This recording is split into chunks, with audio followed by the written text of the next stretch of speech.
मागच्या हॉलमध्ये ऐकायला नाही का?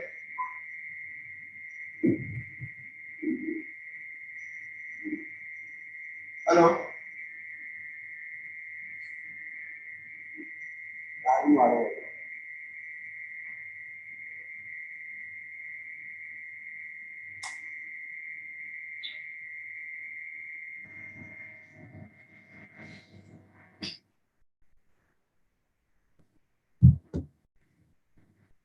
Hello hello.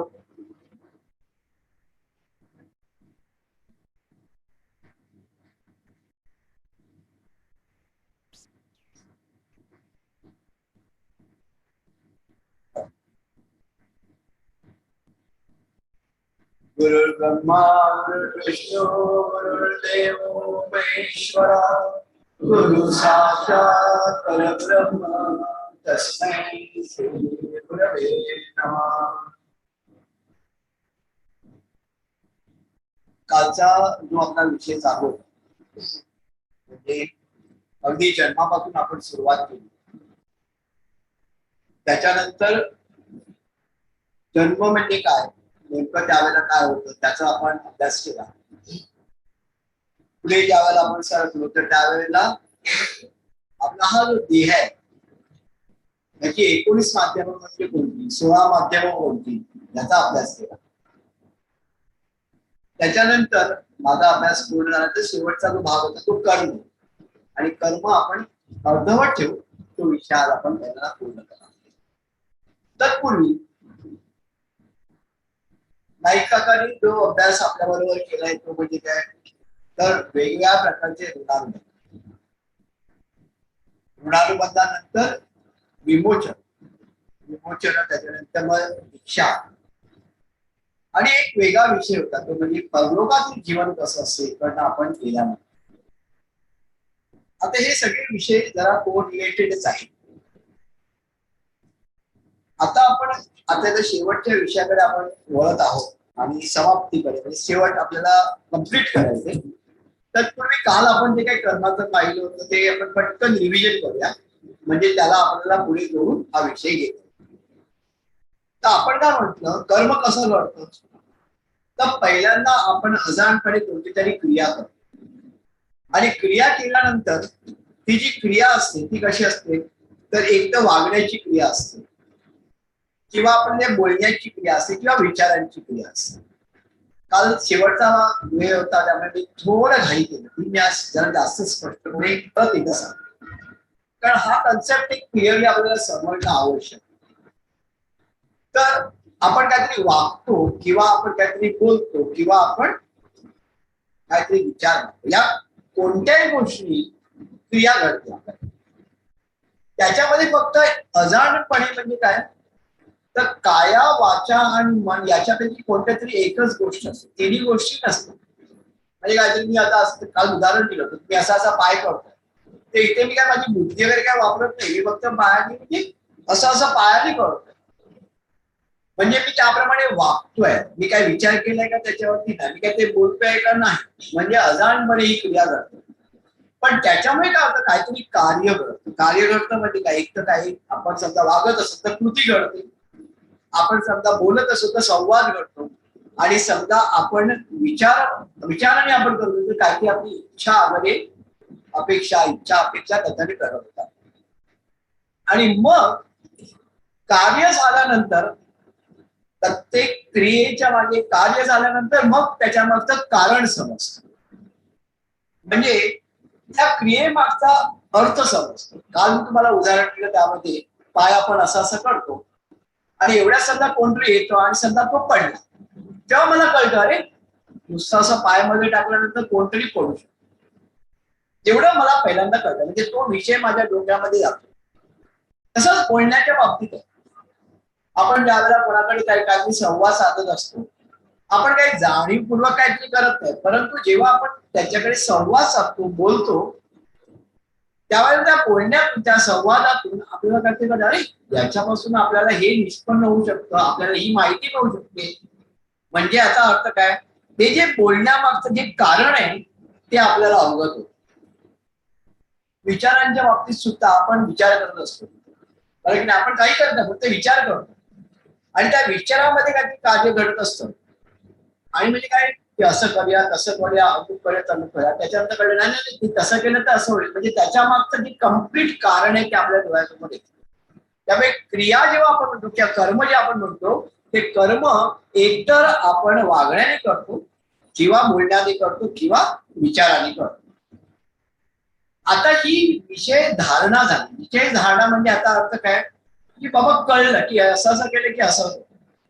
आता पुढच्या वेळेला जेव्हा मी करतो त्यावेळेला मी ती गोष्ट जाणीवपूर्वक, कालच उदाहरण दिलं होतं, मी असं असं करत असताना सध्या कोणतरी पडला ते मी जाणीवपूर्वक केलं होतं. पण आता मला कळलं की बाबा मी जर असं केलं आणि तो जर तिकडनं येत असेल तर त्यावेळेला बरोबर मी पायामध्ये घातला तर तो पडला. म्हणजे ही आता मी जाणीवपूर्वक केलेली क्रिया. आणि जाणीवपूर्वक क्रिया करण्यासाठी माझं काया वाचा मन तिथे असं पाहिजे. कारण तो तिकडनं तिथे येताना मला लक्ष असलं पाहिजे, बरोबर त्याच वेळेला माझा पाय पुढे यायला पाहिजे, सगळ्या गोष्टी घडायला पाहिजे. म्हणजे तिन्ही गोष्टी काया वाचा मनाने त्या घडल्यानंतर पुन्हा कार्य घडतं. कार्य काय घडतं? तेच घडतं, पडण्याचं. कळलं की नाही? आणि त्याच्यामुळे पुन्हा कारण निश्चित होते की बाबा हो असं केल्यामुळे असंच घडतं. ते झालं कर्म. आता मला जेव्हा कळतं की बाबा मी हा पाय घातल्यानंतर हा पडू शकतो, तसंच मला कळतं की बाबा असाच आता मी पाय करत बसलो आणि समोर समजा एक बॉल आला तर तो बॉल मी लांब फेकू शकतो. म्हणजे जसं काही वाईट गोष्ट करायची तसं चांगली गोष्ट पण आपल्याला त्याच, पण एक विषयाची निश्चित होते की आपण असा पाय घातल्यानंतर असं काहीतरी घडू शकतं. त्याला काय म्हणतात? कर्म. आता मग आपण काय म्हटलं? वागणं हे काय? बोलणे, वाचणे आणि विचार करणे हे वैचारिक मनाने, अशा तिन्ही प्रकारच्या ह्या काय क्रिया आहेत. आणि त्याच्यानंतर आपण हे वाचलं होतं त्यामुळे तिकडे मी जास्त वेळ घालत नाही कारण मला पुढच्या विषयाकडे जायचंय. देह जरी क्रिया करीत असला तरी त्या क्रियेला कर्म म्हणता येत नाही. कारण त्या क्रियेत फक्त कायेचा समावेश असतो. कळलं? त्या क्रियेत पूर्तता किंवा घडणाऱ्या कर्मापासून सुटका होण्यासाठी, म्हणजे त्या कर्माची किंवा त्या क्रियेची पूर्तता होण्यासाठी किंवा सुटका होण्यासाठी त्या कर्मात काय असावं लागतं? काया वाचा आणि मन म्हणजेच आत्मा असावा. आता आत्म्याविषयी थोडीफार माहिती आपण काल पण घेतली होती. त्याच्यानंतर राजेश काकांनी पण आपल्याला सांगितली. आज आपण ती जास्त विस्तारितपणे पुढे शेवटच्या सत्रामध्ये जाऊ. आणि काल आपण उदाहरण काय घेतली होती की आपण जेव्हा पाणी देतो, कोणाला जर पाणी दिलं, कळलं की नाही, ही क्रिया झाली. परंतु त्याच्या मागचा जर भाव आपला असा असेल की बाबा त्याला आनंद द्यावा, कळलं की नाही, अगदी प्रेमाने आपण केलं तर त्याच्यामध्ये काय झालं? ते कर्म झालं. सत्कर्म झालं की नाही माहिती, पण कर्म झालं. सत्कर्म कधी होईल? जेव्हा त्याच्या मागचं उद्दिष्ट जे आहे त्याच्यामध्ये माझं काहीच नाही. कळलं की नाही? म्हणजे आपण काय म्हटलं काल, आपण ज्या वेळेला घरी बायकोला पाणी दिलं किंवा मुलाला पाणी दिलं किंवा कोण घरी आला त्याला पाणी दिलं ते आपलं कर्तव्य आहे. पण बाहेर गेल्यानंतर जेव्हा समजा आपण कुठंतरी एखादा तानेला आहे आणि आपल्याकडे पाणी आहे आणि त्यावेळेला आपलं पाणी आपण त्याला दिलं म्हणजे आता काय आलं? सत्कर्म. त्याचप्रमाणे दुष्कर्म सुद्धा. आता एक वाक्य जे आहे ना, कर्तव्य, या कर्तव्याची व्याप्ती आपण वाढवली का त्याच्याविषयी मी काल जास्त बोललो. नॉर्मली जी काय आपण कर्म करतो त्याच्यापैकी क्वचितच सत्कर्म असतं आणि गुरुमार्गामध्ये असल्यामुळे आपल्याकडनं दुष्कर्म अपेक्षित. त्यामुळे पुढचा जो आहे ना दुष्कर्माचा भाग त्याच्यावरती आपल्याला जास्त लक्ष द्यायची गरज नाही. परंतु बाहेर जगतामध्ये काय चाललंय त्याच्यावरनं आपल्याला त्याची प्रचिती येते की दुष्कर्म म्हणजे नेमकं काय. आपल्याला त्याची गरज नाहीये. आपल्याला सत्कर्म म्हणजे काय आणि कर्तव्य म्हणजे काय याची जाणीव असते. आता कर्तव्य म्हटल्यानंतर या कर्तव्याची व्याप्ती वाढवली पाहिजे. बघा आता कसं आहे, आता समजा माझ्या शेजारी सुद्धा एक मुलगा आहे, तो शिकतोय, अभ्यास करतो. ओके. आणि त्याला समजा कशाची तरी गरज आहे, समजा आर्थिक गरज आहे आणि तो माझ्याकडे समजा आला आणि मी त्याला पैसे काढून दिले. आता ह्या कृतीकडे बघत असताना आपण कोणत्या अर्थाने बघतो? आपण बघत असताना असं बघतो की बाबा मी सत्कर्म केलं, कळलं की नाही? आणि आहे तसं बघायला देवाच्या नजरेमध्ये हे सत्कर्म आहे. कारण त्याचं शिक्षण अडलं होतं, आपण आपले पैसे काढून दिले. पण समजा मी असं म्हटलं की ते सुद्धा माझं कर्तव्य होतं, कारण तो शेजारी येतो काही थर्ड पर्सन नाहीये, एकदमदा कोणतरी अडलेला ज्याच्या मला काहीच माहित नाहीये अशी व्यक्ती समजा समोर आली आणि त्याच्या बाबतीत समजा हीच कृती आपण केली तर ते सत्कर्म, हे पण सत्कर्मच आहे. परंतु आपण स्वतःहून आपल्या सत्कर्माची व्याप्ती वाढवली पाहिजे. म्हणजे काय, जेव्हा आपण सत्कर्माची व्याप्ती वाढवतो त्यावेळेला ओळख असू दे नसू दे बऱ्याच ठिकाणी आपण हे सत्कर्म करून लागतो आणि ती अंगवळणी पडते. अंगवळणी पडल्यानंतर आपण काय म्हटलं पाहिजे, मी माझं कर्तव्य केलं, मी कुठचंही सत्कर्म केले नाही, त्याच्या नजरेमध्ये ते सत्कर्म म्हणून ऋतू झालं, परंतु मी करत असताना सत्कर्म म्हणून केलेलं नाहीये, मी माझं कर्तव्य केलं. हे आपण सतत वागत असताना आपला हेतू असा असला पाहिजे की मी सत्कर्म काही करत नाही, मी करतो ते माझे कर्तव्य करतो. सत्कर्म त्याच्यापैकी काय घ्यायचं काय नाही घ्यायचं हे ते ठरवते, पण एक निश्चित आहे, मी दुष्कर्म कोणतंही करणार नाही किंवा दुष्कृत्य सुद्धा मी कोणतंही करणार नाही, हे महत्वाचं आहे.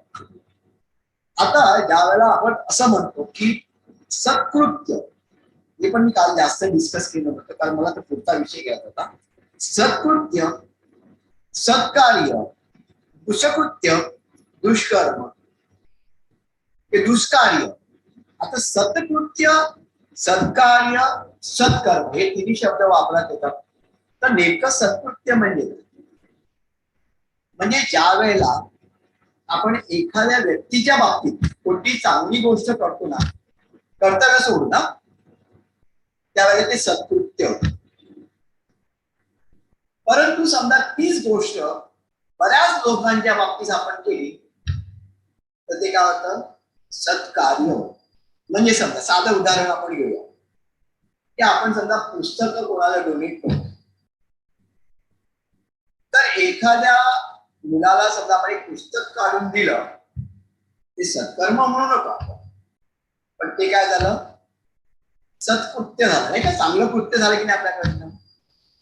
आता एकाच्या अगदी 100 लोकांना दिलं तर 100 लोकांच्या बाबतीत ते कृत्य ते एकेकांच्या बाबतीत घडलेले ते लोकांच्या बाबतीत घडल्यामुळे ते काय झालं, सत्कार्य झालं, अजून सत्कर्म नाही झालं. बरोबर आहे. आता हे सत्कर्म कधी होईल, काल सांगितलं होतं सत्कर्म कधी होईल, ते आहे आपली त्याच्यापासून निरासक्त असेल, बाबा हे मी दिलं, हे मी दिलंच नाही, मी केलं आणि मोकळा झालो, मला माहित पण नाही मी दिलंय. काही महिन्यानंतर समजा मला विचारणार तू तसं असं केलं होतं, त्यावेळेला तुला आठवतच नाही ती गोष्ट केलेली, म्हणजे आता अर्थ काय, तुम्ही निरासक्त बुद्धीने ती गोष्ट केलेली आहे, तेव्हा त्याचं रूपांतर कशामध्ये होणार, सत्कर्मामध्ये. म्हणजे तुम्ही आपली पहिली सवय कशी असली पाहिजे, सत्कृत्य करायची सवय आपल्याला लावून घ्यायला पाहिजे. त्याच्यानंतर जेव्हा आपण एका व्यक्तीवर सुरुवात करतो त्याच्यानंतर मासकडे जातो तेव्हा ते सत्कार्य होईल आणि त्या सत्कार्यामध्ये जेव्हा आपण आपली निरासक्ता एवढी आणू एवढं त्याचं रूपांतर कशामध्ये होणार, सत्कर्मामध्ये. हे कळलं. देव सगळं आपण जे काय चांगलं करतो ते त्याच्या पती घालून देतो असं सांगतो, हे त्याला परत रिटर्न करायचं आहे आपल्याला, कळलं की नाही. आणि तो पुढच्या जन्मामध्ये ह्या जन्मामध्ये आपल्याला सगळं जे काय आपण चांगलं केलेलं आहे त्याचं सगळं आपल्याला परत येतो, पूजा अर्चा सगळ्याच गोष्टी. बरं, दुष्कर्माच्या बाबतीत सुद्धा कसं आहे, त्याच्यामध्ये दुष्कृत्य होतं, म्हणजे छोटीशी समजा आपण काही गोष्टी केली तर त्याच्यामध्ये काय होतं, समजा फसवलं, एका व्यक्तीला फसवलं, काय दुष्कृत्य केलं की नाही, त्याचं जास्त काही नुकसान नाही केलं पण फसवलं. असं समजा मी एक स्कीम काढली आणि सगळ्या लोकांना बोलवलं, हे करा, याच्यामध्ये पैसे करा, कळलं की नाही, आणि मोठ्या प्रमाणात समजा मी हा फ्रॉड केला, तर मोठ्या प्रमाणात मी फ्रॉडला म्हणजे याचा अर्थ काय, दुष्कार्य झालं, दुष्कार्य झालं. सत्कार्य जसं तसं हे दुष्कार्य झालं आणि साहजिकच त्याच्यामध्ये माझा त्याच्यामध्ये त्याची त्या दुष्कृत्यामध्ये माझी दृढता केवढी होती, कसं मला पैसे पाहिजे, कसं लोकांचा विचार करता कामा नये, कसं त्यांना नुकसान आलं, त्या दृढतेवरती ते दुष्कर्म घडवतात. त्यामुळे it is very difficult to separate. आपल्याला त्याच्यामध्ये जास्त जायचं नाही, आपल्याला या विचारामध्ये ठेवायचं आपल्याला की बाबा आपण सत्कार्य, सत्कृत्य, सत्कार्य आणि सत्कर्म करतो. पुढे जा. कर्म हे सुख किंवा दुःख द्यायला आलेलं नसतं. सुख किंवा दुःख आपण निर्माण करतो. काल उदाहरण दिलं होतं की नाही, एकाच प्रसंगामध्ये ती बाई कशी बघते आणि तिचा नवरा कसा बघतो. बरोबर आहे. पॉझिटिव्ह थिंकिंग आपली असली पाहिजे. पॉझिटिव्ह थिंकिंग हे महत्वाचं. तर हे प्रत्येक ठिकाणी आलं, हा महत्वाचा सिद्धांत आहे. यामुळे कोणतीही गोष्ट घडल्यानंतर, कर्म घडल्यानंतर ते कर्म तुम्हाला दुःख द्यायला आलेलं नसतं किंवा ते सुख द्यायला आलेलं नसतं. बरोबर आहे. म्हणजे साधी गोष्ट, समजा आपण कुठेतरी हॉटेलमध्ये जेवायला गेलो, आपल्या मनासारखं जेवण, आपलं जेवणाची कसं काहीतरी आपण हे घेऊन गेलो आणि जेवण आपल्या समोर आलं. बरोबर की नाही. आता ते जेवण तिथे आल्यानंतर आपण दुःखी होतो का? कारण माझी अपेक्षा वेगळी होती आणि आलं प्रत्यक्षात वेगळं. बरोबर की नाही. आता हेच ताट उठून सतत दुसऱ्या गरीब माणसाच्या समोर ठेवलं तर तो काय म्हणेल? आनंद होईल त्याला, त्याच्यासाठी ते सुख आहे, कारण अन्नच मिळणार नव्हतं त्याच्यावेळी त्याला. तीच गोष्ट दुसऱ्याच्या बाबतीत काय देते? सुख देते आहे ना. आणि आपल्या बाबतीत काय झालं? दुःख देते. म्हणजे कर्माच्या बाबतीत हा महत्वाचा सिद्धांत आहे.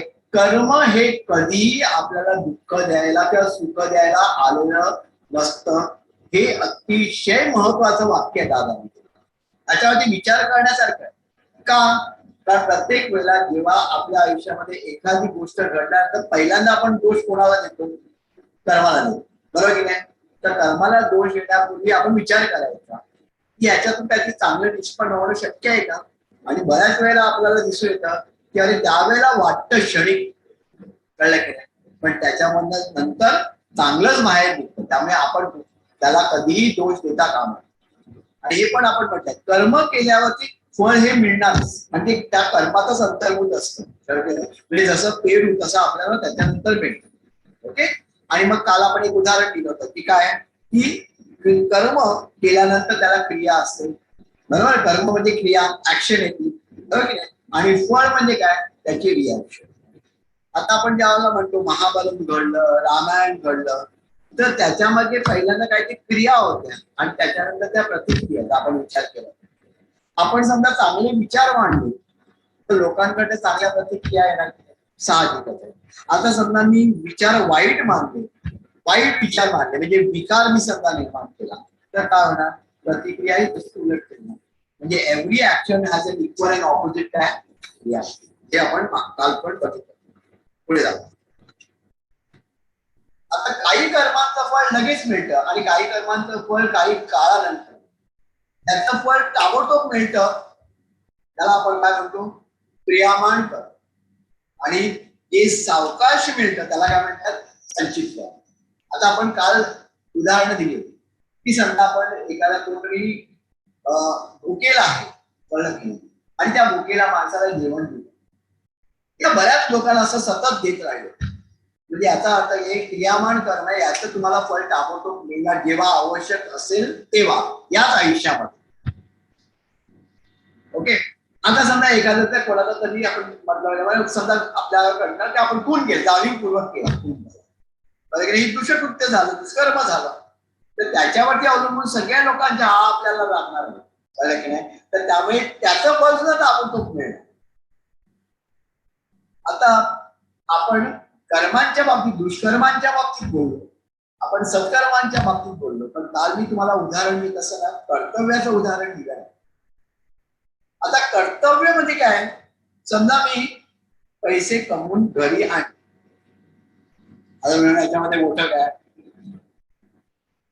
पण त्याचं फळ ताबडतोब मिळतं ना. पैसे जर मी कमवले आणि घरी आणले तर घरचा संसार व्यवस्थित चालतो, मुलाबाळांचं सगळं व्यवस्थित शिक्षण कम्प्लीट होतं, बरोबर आहे. आणि तेच उलट करूया, मी माझंच कर्तव्य आहे ते पैसे कमवले, का होईल? ताबडतोब पळायचं. लक्षात ठेवा काय बोलणे, की मुलाबाळांचं शिक्षण होणार नाही, काहीतरी अडचण येणार, बरोबर आहे की नाही. म्हणजे कर्तव्य आहे, ते कर्तव्य केलं आणि केलं नाही तरी त्याच्यामध्ये ताबडतोब तुम्हाला काय मिळणार? फळ मिळणार. हे सगळं क्रियामान मध्ये जात, क्रियामान कर्मामध्ये. कारण कर्माचे 3 आहे. एक कर्तव्य, एक सत्कर्म, एक दुष्कर्म. मी तुम्हाला काल 2 उदाहरणं दिली होती. त्याच्यानंतर आज मला सुचलं ते उदाहरण आहे की कर्तव्याच्या बाबतीत सुद्धा तसंच. बर, संचित जे आहे, आता हे संचित जे आहे ना, ते आता समजा आपण पहिल्यांदा काल आपण म्हटलं होतं की आपण शिक्षण केलं, कोणाची मदत केली किंवा वैद्यकीय मदत केली, त्याचा ताबडतोब मिळणार नाही, ते सत्कार आहे. रुजू झाल्या, सावकारी केली, काही की नाही, सावकारी केली, लोकांना मदत केली, याच्यामध्ये त्याला पैसे अडलेला होता, त्याला पैसे दिले, पण जेवढे घ्यायला पाहिजे त्याच्यापेक्षा जास्त घेतले. तेवढे घेता कामा नये, त्याला देत असताना वाईट वाटतं. त्याच्यामुळे काय झालं, ते संचित कर्म झालं, पण संचित दुष्कर्म झालं. तसंच कर्तव्य समजा आपल्याला करायचं, आपल्या आई वडिलांच्या प्रित्यर्थ, बायकोच्या प्रित्यर्थ, त्या बायकोला नवऱ्याच्या प्रित्यर्थ, ती कर्तव्य समजा आपली आपण केली नाही तर ती सुद्धा साठतात आणि ती संचितामध्ये जातात. आणि संचितामध्ये गेल्यानंतर ते काय म्हटलं बघा, ते अंतर्मनावरती म्हणजे चित्तावर संचित असते, म्हणून त्याला संचित म्हणतात, कळलं की नाही. आणि तो आपला जो अंतर्मन आहे ना, चित्त आतमध्ये, त्याला गोडाऊन सारखा आपण विचारतो, त्या गोडाऊन मध्ये जाऊन ते सगळं बसतं आतमध्ये. आता आता याच्यानंतर आपला विषय जरा नवीन सुरू होईल, त्यामध्ये त्या गोडाऊनचा काय नेमका अर्थ आहे तो आपण समजून घेण्याचा प्रयत्न करूया. आणि जे फळाला आलेले नसते, संचित कर्म कसं असतं, संचित असतं पण ते फळाला आलेलं नसतं, आणि ते कोणत्या जन्मात येणार आपल्याला माहित नसतं. पण एक गोष्ट निश्चित आहे, आवश्यक असेल तेव्हा ते मिळतं. आणि याचा कंट्रोल कोणाच्या हातात आहे, या संचित सत्कर्माचा कंट्रोल कोणाकडे आहे. आता आपण गुरुमार्गामध्ये आहोत ना, त्या गुरूंकडे त्याचा कंट्रोल, कळलं का, त्यांच्याकडे आपला कंट्रोल आहे.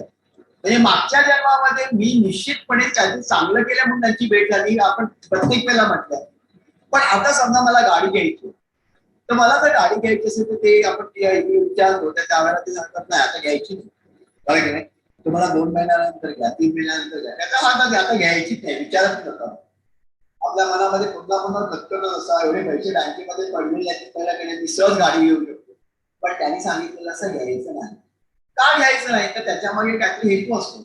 त्यांना आपलं जे सत्कर्म आहे ते कंट्रोल करायचं असतं. कंट्रोल म्हणजे काय, कंट्रोल करून वापरायचं असतं, परंतु कधी कोणतं वापरायचं हे ते ठरवतात.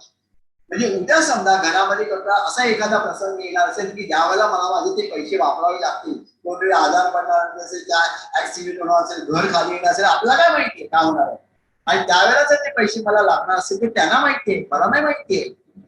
तर त्यामुळे त्यांनी कंट्रोल करून सांगितलं की घेऊ नका, म्हटलं की आपण विचारच करायचा नाही घ्यायचा. लक्षात ठेवा, हे उदाहरण याच्या आधी सुद्धा एकदा सांगितलं होतं, बरं की नाही. एक ग्रहस्थ होते, दादा होते त्यावेळेला, आणि दादा होते त्यावेळेला त्यांनी त्यांच्याकडे भरपूर पैसे असते. दादानी त्याला सांगितलं की तुम्ही मी सांगेपर्यंत स्वतःचं घर घ्यायचं नाही, भाड्याच्या घरामध्ये राहायचं कंटिन्युअसली. तर हाय नाही, 1 वर्षाला 2 वर्ष 3 वर्ष 4 वर्ष पुढून जाईल. पण त्याच्यानंतर त्याला बाकीच्या लोकांनी सगळ्यांनी चढवल्यानंतर एवढे पैसे आहेत, स्वतःचं घर काय असं काय राहतो म्हटल्यानंतर त्याने मग एकदा काय केलं, विचार केला की दादांना न विचारता त्यांनी जाऊन दादांच्या मार्गातून पण बाहेर झाले गेले, आणि त्याच्यानंतर स्वतःहून घर बांधलं. आणि ज्या दिवशी घराचं ओपनिंग होतं, कळलं की नाही, त्या दिवशी दरवाज्यात आल्यानंतर त्यांना हार्ट अटॅक आला, निकटच. आता हे पुढे काय घडणार आहे हे आपल्याला माहिती आहे, आपल्याला तशी दृष्टी आहे, पण गुरु नाही. त्यावेळेला दादा स्वतः होते, त्यामुळे त्यांनी स्वतःहून सांगितलं. आता सेवक नाही सांगत, तिथे बसलेला सेवक नाही सांगत, तेच सांगतात, बाबा सांगतात. कारण तिथे बसलेला सेवक हा फक्त माध्यमाचं काम करतो, कळलं की नाही. तिथे कोणी बसला आणि काही जरी चुकीचं सांगितलं तरी त्या भक्ताचं नुकसान कधी होणारच नाही, हे लक्षात ठेवायचं. त्यामुळे कोणी बसल्यानंतर काम कोण करतात, तेच करतात. त्यांच्यावरती तुमचा विश्वास असला पाहिजे. तुम्ही तर डायरेक्ट त्याच्याकडे बोलू शकत नाही, मी तरी बोलू शकतो का डायरेक्ट, नाही. परंतु ज्या वेळेला तुम्ही उच्चार करता तो उच्चार त्या माध्यमातून तिकडे पोहोचतो, म्हणून उच्चार महत्वाचा आहे कामकाजाच्या बाबतीत. नंतर पुढे येऊया. बरं, म्हणजे साठलेलं असतं आणि हे गुरु कंट्रोल करतात. तेव्हा काय म्हणतात, एखादी सेवा जर केली तर त्याचे फळ मागणेही आपल्या हिताचे नसून सद्गुरूंना त्या कर्माचे फळ जेव्हा द्यायचं असते तेव्हा त्या कर्माचे विमोचन करून ते फळ आपल्याला देतात. विमोचन करून काल सांगितलं तर आठवतं का? आज पुन्हा लक्षात ठेवा. म्हणजे मला त्याचं फळ द्यायचंय त्यांना, पण मला फळ देत असताना याची काळजी त्यांना घ्यायची की बाबा आता ह्याला जर दिला तर याचा त्रास होता का. म्हणजे समजा आता असं समजा की माझा मुलगा व्यस्ती नाही, पण समजा असं समजा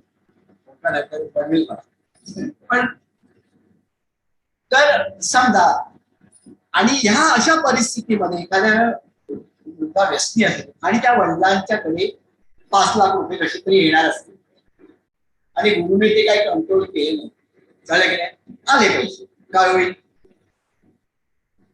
उडणार ना 5 लाख. मी नाही उडवणार, मुलगा उडवणार की नाही? गुरुना माहितच नाही या वेळेला 5 लाख रुपये द्यायचे नाही, कंट्रोल करतात. पण त्यावेळेला परिस्थिती अशी असते की मागायची पाळी द्यावं द्यावं द्यावं मला पाहिजे, देत नाही. कारण त्याला माहिती याचा दुरुपयोग होणार आहे. मग त्याचं विमोचन केल्यानंतर बाबा ती गोष्ट घडणार नाही याची खात्री झाल्यानंतर मग ते 5 लाख रुपये आपल्याकडे पाठवतात. मग आपल्याला कळतं अरे हे 5 लाख रुपये आता आले, याचा विनियोग आता सदुपयोग होणार, याचा तो दुरुपयोग होणार ना त्याच्या सदुपयोग होणार आहे. पण याचं ज्ञान आपल्याला कुठे असतं? त्यामुळे आपल्याला काहीच करायचं नाही, आपल्याला फक्त त्यांच्याशी शरण द्यायचं. इथपर्यंत आपण काल बघितलं. आता हे शब्द आपण बऱ्याच वेळेला ऐकून पण नवीन भाग सुरू होतो. पाप पुण्य आपल्याला आपण हे पाप केलं पुण्य केलं तर पाप आणि पुण्य नावाचं तसं बघायला गेलं तर काहीच नाही. पण कन्सेप्ट कसं आहे, चांगले जे कर्म आहे ना ते फळाला आलेले नसते आणि वाईट कर्म जे फळाला आलेले नसते. तर पुण्य म्हणजे काय, चांगलं कर्म ते फळाला आलेलं, म्हणजे फळ आता त्याचं फळ आपलं प्रत्येक कर्माला फळ मिळणारच, पण ते फळाला अजूनपर्यंत आलेलं नाही, राईट झालेलं नाही. पुण्य सुद्धा कसं आहे तसंच आहे. आता इथे जरा थोडासा वेगळा आपण अर्थ करू, समजून घेण्याचा प्रयत्न करू. का आपण काय म्हणतो, आपण प्रत्येक वेळेला कर्तव्य करत असतो, आपण सत्कर्म करत असतो, दुष्कर्म करत असतो, कळलं की नाही, कृत्य करत असतो. प्रत्येक सत्कर्मात होतं असं नाही, सत्कार्य पण होतं, सत्कृत्य होतं, विषकृत्य होतं, असं काही घडत असत. आणि आपण या जगताचा निरोप घेतो. जगताचा निरोप घेतल्याबरोबर ज्या काही चांगल्या वाईट सगळ्या गोष्टी आहेत तो जो आपला आत्मा आहे ना तो घेऊन जातो. ओके, तो आत्मा वरती घेऊन जातो आणि वरती गेल्यानंतर तो त्याचं सॉर्टिंग करतो. आणि काल आपण बघितलं की काय काय वेळेला त्याच्या नशिबात चांगल्या गोष्टी न्यायच्या असतात पण तो स्वीकारत आहे, तो त्याचा त्याग करतो. कशासाठी त्याग करतो? पुन्हा इथे खाली आल्यानंतर एकतर त्याला स्वतःला त्रास होऊ शकेल किंवा त्याच्या पुढच्या पिढींना त्रास होऊ शकेल, म्हणून तो म्हणतो जरी माझ्या या नशिबात पुढे आहे तरी मला ते नको आहे. पण तो कोणता आत्मा असतो? आनंद अवस्थेमध्ये असलेला. म्हणजे आपण काय म्हणतो होतो की इकडनं सुरुवात आपण केली, हा कोणता कोश अन्नमय, मग आणि त्या आनंदमय कोशामधला जो आत्मा असतो ना तो हे सगळं करू शकतो, सॉर्टिंग करतो, हे नको हे नको नको एवढंच ठेवायचं. आता ज्या वेळेला तो खाली येतो त्यावेळेला त्याच्याबरोबर काय काय असतं किंवा इतर कोणताही आत्मा काय काय असतं, मागच्या जन्मामध्ये जे काही केलेलं असतं ते सगळं त्याच्या गोडाऊन मध्ये असतं. हा गोडाऊनचा कन्सेप्ट आता आपण समजून घेण्याचा प्रयत्न करतो. आता या गोडाऊन मधनं काय बाहेर काढायचं हा तो आत्मा तिथे जन्म घेण्यापूर्वी ठरवतो. म्हणजे या गोष्टी काढायच्या, एवढं सत्कर्म काढायचं, एवढं दुष्कर्म काढायचं, भोगायचं, कळलं की नाही, हे तो गणित ठरवून येतो आणि त्याप्रमाणे तो आपल्या आई वडिलांची निवड करतो की ह्या आई वडिलांच्या पोटात जन्म घेतल्यानंतर लक्षात ठेवा मला असं असं मिळणार आहे. ओके, हे तो ठरवतो तिथे. म्हणजे त्या गोडाऊन मधला सगळाच माल तो बाहेर नाही काढायचा, आवश्यक आहे तेवढा चांगला माल, आवश्यक आहे तेवढा वाईट माल, आणि तो भोगायचा आहे, ह्या सगळ्या गोष्टीचा विचार करून तो आत्मा खाली आलेला असतो. आता काय असतात, ती जी कर्म असतात त्याच्यामध्ये, त्या कर्मामध्ये दुष्कर्म पण असतात आणि सत्कर्म मागच्या जन्मात ती तशीच असतात, ती फळाला आलेली नसतात. लक्षात ठेवा, ती फळाला आलेली नसतात, आणि फळाला जोपर्यंत येत नाही तोपर्यंत त्याला पाप किंवा पुण्य असं म्हणता येईल. त्यामुळे बघा, इकडे हे वाक्य हे वाचा, एकदा कर्म घडून संचितावस्थेमध्ये गेल्यावर ते त्या ठिकाणी सत्कर्म अगर दुष्कर्म म्हणून राहत नाही. कुठचंही असेल ना कर्म, ते दुष्कर्म म्हणून किंवा सत्कर्म म्हणून राहत नाही. या देहाकर्मी ते कर्म पुनश्च घडताना घडणाऱ्या प्रवृत्तीवर ते सत्कर्म का दुष्कर्म ठरते. हे वाक्य किती डीप आहे माहितीये का? हे जे पुढचं वाक्य, या देहाकर्मी ते कर्म पुनश्च घडताना घडणाऱ्या प्रवृत्तीवर ते सत्कर्म आहे का दुष्कर्म ठरते. आता एक उदाहरण देतो. आता समजा कोणतरी, मी माझा एक मित्र आहे आणि माझा मित्र आहे, मी त्याच्याबरोबर काहीतरी खोटं बोललो. आता खोटं बोललो ही गोष्ट चांगली की वाईट? बरोबर की नाही? म्हणजे हे दुसरं कृत्य झालं, हे चांगलं नाही झालं, खोटं बोललो. आता हे दुसरं कृत्य माझ्या अकाउंट मध्ये साठलेलं आहे, बरोबर. आता ते दुसरं कृत्य येते आहे आणि मला प्रवृत्ती करते की मला ते दुसरं कृत्य वापरायचं आहे. आता मी कोणत्या प्रकारे ते दुसरं कृत्य वापरणार त्याच्यावरती ते पाप आहे की पुण्य हे ठरणार. जोपर्यंत त्याला मी हात लावत नाही आणि जोपर्यंत ते उदीच होत नाही तोपर्यंत ते पाप किंवा पुण्य नाही, ते दुसरं कृत्य म्हणून तिथेच आहे. लक्षात ठेवा. आता समजा माझ्यासमोर असा प्रसंग आला, एका माणसाला दुसरा कोणतरी माणूस मारायला आलेला आणि त्यांनी मला विचारलं, अरे तू इकडे होता, तो कुठे गेला? मला माहिती आहे तो आतमध्ये लपलेला, पण मी सध्या म्हटलं मला माहित नाही, तू तिकडे गेला. मी खोटं बोललं की नाही पुन्हा? म्हणजे खोटं बोलण्याची माझी प्रवृत्ती ही तेव्हाची होती तीच आहे, परंतु ह्या वेळेला मी जेव्हा खोटं बोललो त्यावेळेला माझं उद्दिष्ट काय होतं? माझं उद्दिष्ट होतं त्याला वाचवणं, नाही का? म्हणजे हे पुण्य तेव्हा घडलं. म्हणून त्यांनी काय म्हटलंय की बाबा सत्कर्म किंवा दुष्कर्म म्हणून ते राहत नाही. आता या देहाकर्मी एक कर्म पुनश्च घडताना घडणाऱ्या प्रवृत्तीवरती ते सत्कर्म का दुष्कर्म ठरू शकतो. हे कळलं? तसं सोपं नाहीये. त्यामुळे आपण पापी आहे, हा पापी आहे, तो पुण्यवान आहे असं काही करायचं नाही. लक्षात ठेवा. आपल्याला एवढं लक्षात असलं पाहिजे, ज्या गोष्टी कर्मात उदित होतात की नाही ती प्रवृत्ती महत्वाची आहे. त्याच्या पुढचं वाक्य वाचा. देहाकर्मी ते जेव्हा पुनश्च कार्यान्वित होते त्यावेळी कर्माची उदित होणारी प्रवृत्ती ही सर्वस्वी देहावर झालेल्या संस्कारावरती अवलंबून असते. आता ते मी काय म्हटलं, ते सगळं माझ्या गोडाऊनमध्ये माल भरलेला आहे. लहानपणापासून माझ्यावरती संस्कार झाले. आता माझ्यावरती संस्कार सध्या चांगले झाले, माझ्या गोडाऊन मध्ये वाईट माल आहे पण संस्कार चांगले झाले, तर मी तो वाईट माल आता काढीन का? खोटं बोलीन का मी? म्हणजे ते पाप तिथेच राहिलं की नाही? जे आपल्यापेक्षा पाप आहे ते पाप तिथेच राहिलं ना. आता ते सगळं मी बाहेर काढलं, पाप काढलं आणि मग असा उपयोग केला तर ते पाप राहत नाही, ते पुण्य झालं. पण मी कधी असं वागीन जर माझ्यावरती संस्कार चांगले झाले असतील तर ना. म्हणून ते वाक्य पण महत्वाचं आहे की कर्माची उदित होणारी प्रवृत्ती सर्वस्वी देहावर झालेल्या संस्कारावरती अवलंबून असते. ते खूप बोलण्यासारखं आहे, परंतु मला पुढे हे सांगायचे म्हणून मला प्रारब्ध म्हणजे काय? तर संचित कर्मातील जे कर्मफळ भोगायच्या दृष्टीने देण्यायोग्य झालेले असते त्याला प्रारब्ध. त्याला आपण म्हणतो ना भोग, माझा भोग आहे, आलं त्याला भोगायचं आहे. प्रारब्ध म्हणजे या जन्मात किंवा या पूर्वीच्या जन्मात देही भावनिक वैचारिक पातळीवर म्हणजे कर्म थोडक्यात आपण जे कर्म केलेलं असते त्या कर्माचा परिणाम किंवा फळ असते, ते आपल्याला या जन्मात अनुभवावे लागते. काही असेल, मागच्या जन्मात असेल का या जन्मात, आता भोगायचं आहे बरं, ते प्रारब्ध चांगलं पण असेल. स्वतःचे प्रारब्ध हा प्रत्येक जीव स्वतः ठरवतो. या वाक्याचा अर्थ कळला? सांगा ना, कोणी सांगा. आपलं हे हा म्हणजे सुरुवातीला त्यांनी सॉर्टिंग केलं की नाही आणि त्यांनी ठरवलं की नाही की मला या जन्मामध्ये एवढं भोगायचंय, एवढं चांगलं करायचंय, हे सगळं करायचं आणि मग आईवडिलांची निवड केली की नाही, म्हणजे प्रारब्ध त्यांनीच ठरवलं ना. ओके, म्हणजे स्वतःचे प्रारब्ध प्रत्येक जीव स्वतःच ठरतो.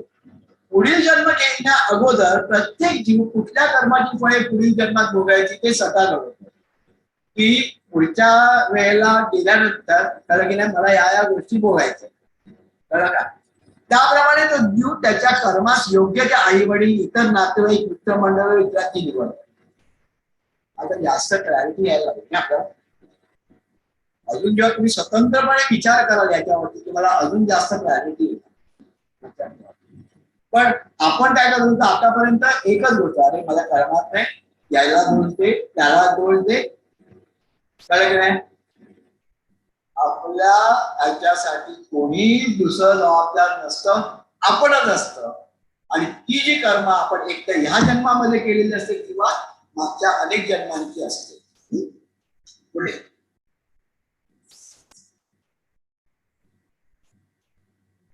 पूर्वसुकृत. पूर्वसुकृत म्हणजे काय, सत्कर्म. हे पण शब्द आपण ऐकतो ना, पूर्वसुकृताप्रमाणे घडलं.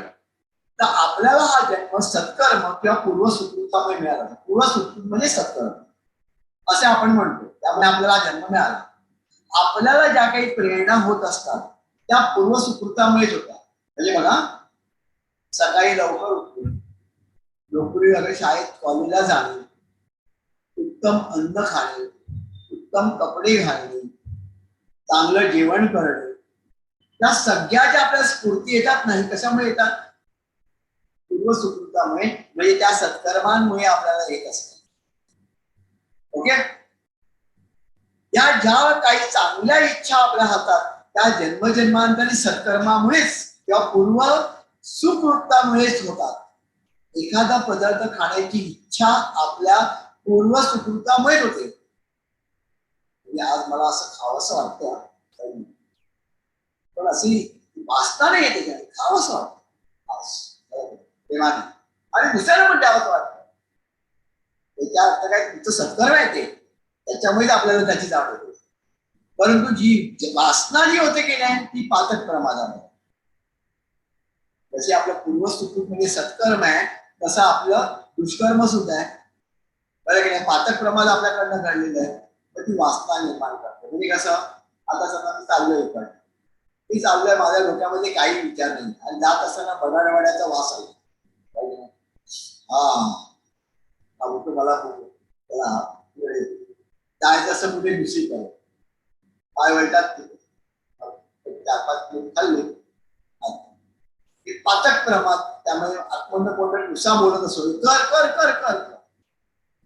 पण समजा सकाळी उठून तुम्ही ठरवलं आज मी त्या बाजूला जाणार आहे फोर्टमध्ये या ठिकाणी चांगले वडे मिळतात, कधी काय मिळतात ते जाऊन तुम्ही गेल्यानंतर फेरी मारल्यानंतर जाऊन काढा. ते आधी निश्चित आहे की नाही, हे कोणी दुसऱ्याने निश्चित केलेलं नाही तुमच्याकडे, हे तुमचं एंड मोमेंटला दुसऱ्याने निश्चित केलं तुमच्या डोक्यामध्ये गोष्ट, कळलं की नाही. आणि ते आपण इच्छेने केलेले, लक्षात विचाराने केलेले आहे. आणि हे दुसरं जे आहे ते विकाराने झालेले, आणि विकार म्हणण्यापेक्षा वासनेने झाले.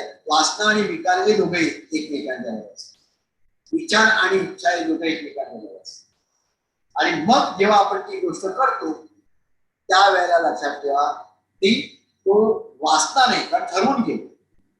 आपण गादीवर कार्य केंद्रावरती येतो ते सुद्धा पूर्व सुकृतामुळे. तुम्ही महत्वाची गोष्ट आहे लक्षात ठेवा, आपलं पूर्व सुकृत आहे, सत्कर्म आहे, म्हणून आपण गादीवरती पोहोचलेलं आहे, बघा की नाही. जन्मजन्मांतरात जन्मजन्मांतरात जे पातक प्रमाद घडले तिचं सुद्धा वाक्य होता ऐकण्यासारखं आहे, हा लक्षात ठेवा. हा कार्याचं खूप महत्वाचं आहे. जन्मजन्मांतरात जे पातक प्रमाद घडले ते कर्मेंद्रिय आणि ज्ञानेंद्रिय यांच्यामुळे. कर्मेंद्रिय म्हणजे कोणते, याच्याने आपण कर्म करतो, हात पाय वगैरे सगळ्या, बरोबर आहे. आणि ज्ञानेंद्रिय म्हणजे हे सगळे डोळे बिळे वगैरे, यांच्यामुळे सगळ्या गोष्टी घडल्या पातक प्रमाद. ह्या जन्मी जरी जन्मजन्मांतरातील कर्मेंद्रिय व ज्ञानेंद्रिय नसली तरी त्यांचे संस्कार शरीरावर असतात व त्यामुळे पुनश्च तशी कर्मे आपल्या हातून घडतात. म्हणजे मागच्या वेळी डोळे माझ्याकडे आहेत का आता, मागच्या जन्मातले कान आहेत का, नाही. त्यांनी वाईट ऐकलं त्यावेळेला, आता ऐकत आहे का, नाही. पण संस्कार कुणावरती आले, आत्म्यावरती आले ना, ते संस्कार अजून या जन्मामध्ये कारण ते आत्म्यावरती झाले. त्यामुळे पातक प्रमाद आणि सत्कर्म जे काही या शरीराने केलं बाहेर, कळलं की नाही, ते सगळं जाऊन त्याला चिकटलंय, अंतर्मनाला जाऊन चिकटलेलं. ओके. आता आपला आत्मा व पूर्वसुकृत, आत्मा म्हणजे आपल्याला माहिती आत्मा आणि पूर्वसुकृत, पूर्वसुकृत म्हणजे काय, तिकडे ना तिकडे वरती राहता ना, हा, हे दोघे एकत्र असतात.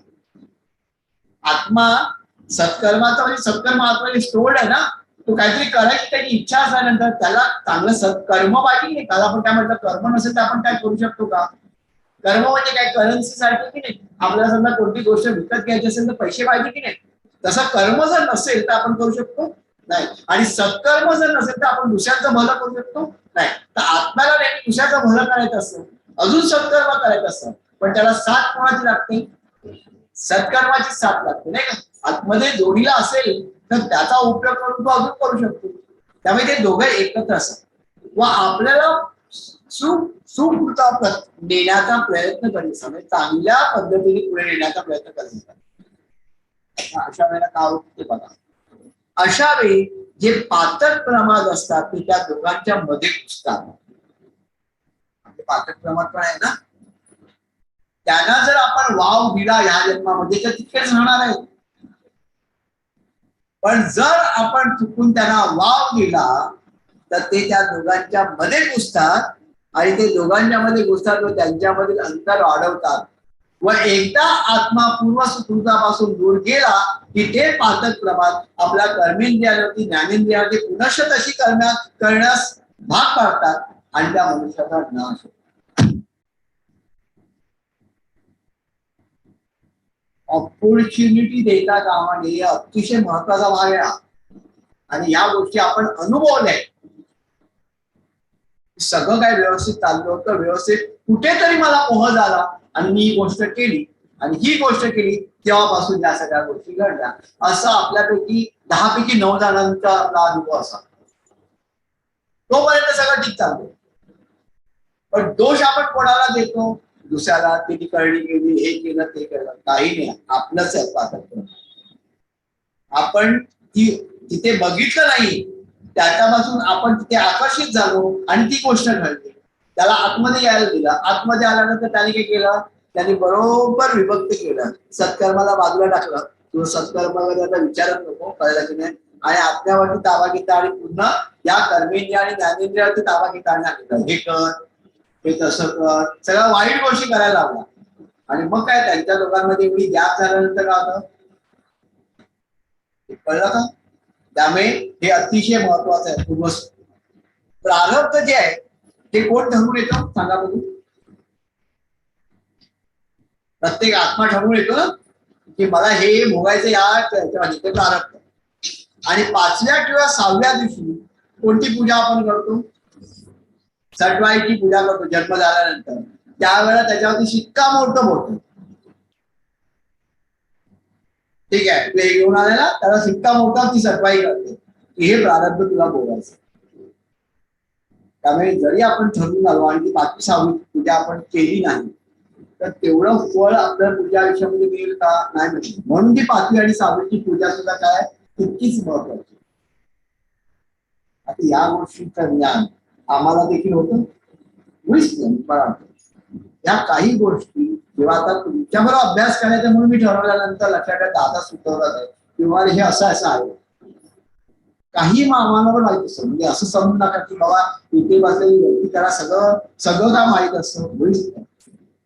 हे जे ज्ञान आहे जेवढं तुमच्यासाठी आहे तेवढं इथे बसलेल्या व्यक्तीसाठी सुद्धा आहे, लक्षात ठेवा. आता जीवनातील विकसित अवस्था, आता आपण साधक सिद्ध आणि साध्य या अवस्था आपण याचा अनुभव घेतलेला हा, म्हणजे सांगितले काही ठिकाणी सांगितलंय ना, साधक सिद्ध आणि साध्य अवस्था, हो की नाही, मी घेतला नाही, मी घेतलो. हे मी घेणारच आहे त्याच्याबद्दल. आता काय होतं बघा, आपण या गुरुमार्गामध्ये आता पुढे जाणार, बरोबर आहे.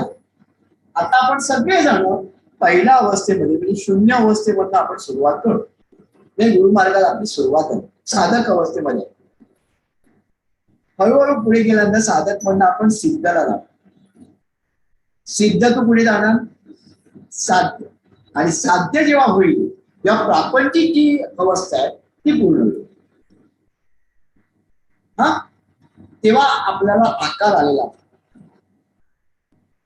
म्हणजे असा नाही की बाबा आपला आकार आता खूप बिघडलेला तर अशात नाही, आपण त्या मार्गावरती आहोत. पण अजून त्याच्यामध्ये आता तुम्ही जो काय अभ्यास केला गुरु दीक्षांचा, कळलं की नाही, आणि ह्या अवस्थांची जोड आता आपण लावण्याचा प्रयत्न करू. जेव्हा प्रापंचिक साध्य अवस्था प्राप्त होते, प्रापंचिक साध्य अवस्था म्हणजे परमार्थाची पहिली पायरी. म्हणजे पारमार्थिक तो काय, पहिली ती साधक अवस्था, आणि परमार्थातली साधक अवस्था बंद पुढे सिद्ध अवस्था, आणि सिद्ध अवस्था नंतर साध्य अवस्था ही परमार्थातली. म्हणजे थोडक्यात काय असं विचार करू, आपल्याला डिटेल मध्ये आता जायचं नाही. हा प्रपंच आणि हा काय परमार्थ. पहिली कोणती अवस्था साधक, त्याच्यानंतर सिद्ध, त्याच्यानंतर साध्य. ही साध्य अवस्था प्रपंचातली म्हणजेच परमार्थाची साधक. मग साधक नंतर सिद्ध, त्याच्यानंतर साध्य. ओके, ही अशी आपली सुरुवात. आता आपण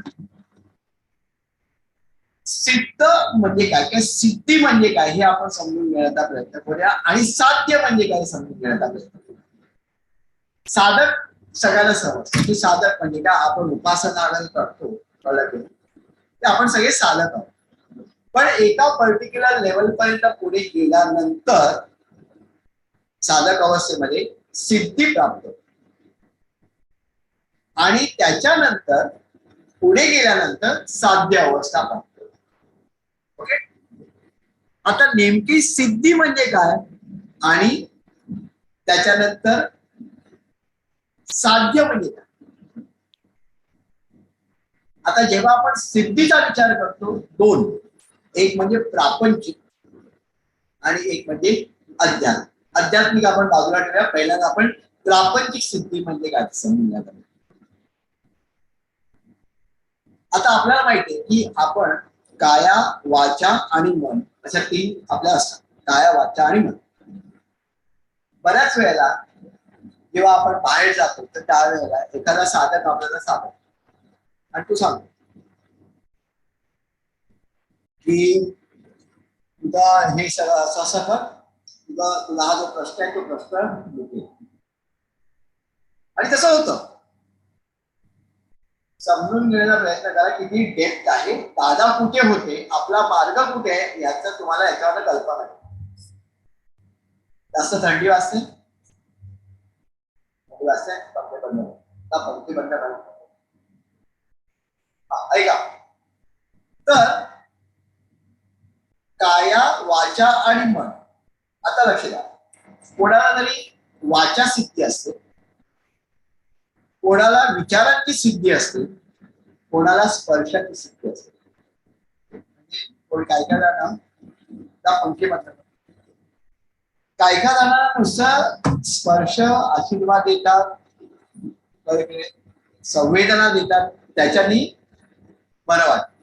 आपल्या कार्यकेंद्राच्या संवेदनांचा आणि त्याचा विचार काही करायचा नाही. तुम्हाला एक जनरल साधक ज्यांनी साधना केलेली आहे त्याच्याबद्दल सांगतो, त्याचा आणि आपला काही संबंध नाही. सिद्धी म्हणजे काही सर्वज्ञान. काय काय जणांना वाचीची सिद्धी असते, जे बोलतात त्याप्रमाणे करतं, हे असं असं होणार, तुला काय काळजी करू नको, असं होईल असं होईल. काय काय लोक लक्षात ठेवा काही बोलत नाही, त्याचा प्रश्न ऐकतात, आपल्या ह्याच्यामध्ये जातात, विचाराने त्याचं काम करतात, ही सिद्धी त्यांना प्राप्त झालेली असते. आता ही सिद्धी कोणत्या लेवल पर्यंत प्राप्त होऊ शकते, दोन प्रकार. प्रापंचिक समजा एखाद्याची अडचण असेल, कोणती, तर मग ती प्रापंचिक अडचण तो साधक जो आहे हा कायेने दूर करू शकतो, वाचेने करू शकतो किंवा मनाने म्हणजे विचाराने करू. विचार कर आणि तुला काही काळजी होता असं होतं त्याचा आधार काय हे देखतो आपण काहीतरी करतो फिजिकल. असे बरेच साधक असतात आणि असे साधक आपल्याला भरपूर मिळतात. भरपूर म्हणजे भरपूर मिळतात. पण ते फक्त आपले प्रापंचिक प्रश्न सोडवतात. आता काही साधक असे असतात, लक्ष द्या आता हे महत्वाचं. काही साधक असे असतात की ह्याच गोष्टी म्हणजे कसं एक तर कायेने, वाचेने किंवा मनाने तुमची आध्यात्मिक प्रगती करू शकतो. मला प्रपंचाचा काही नाही.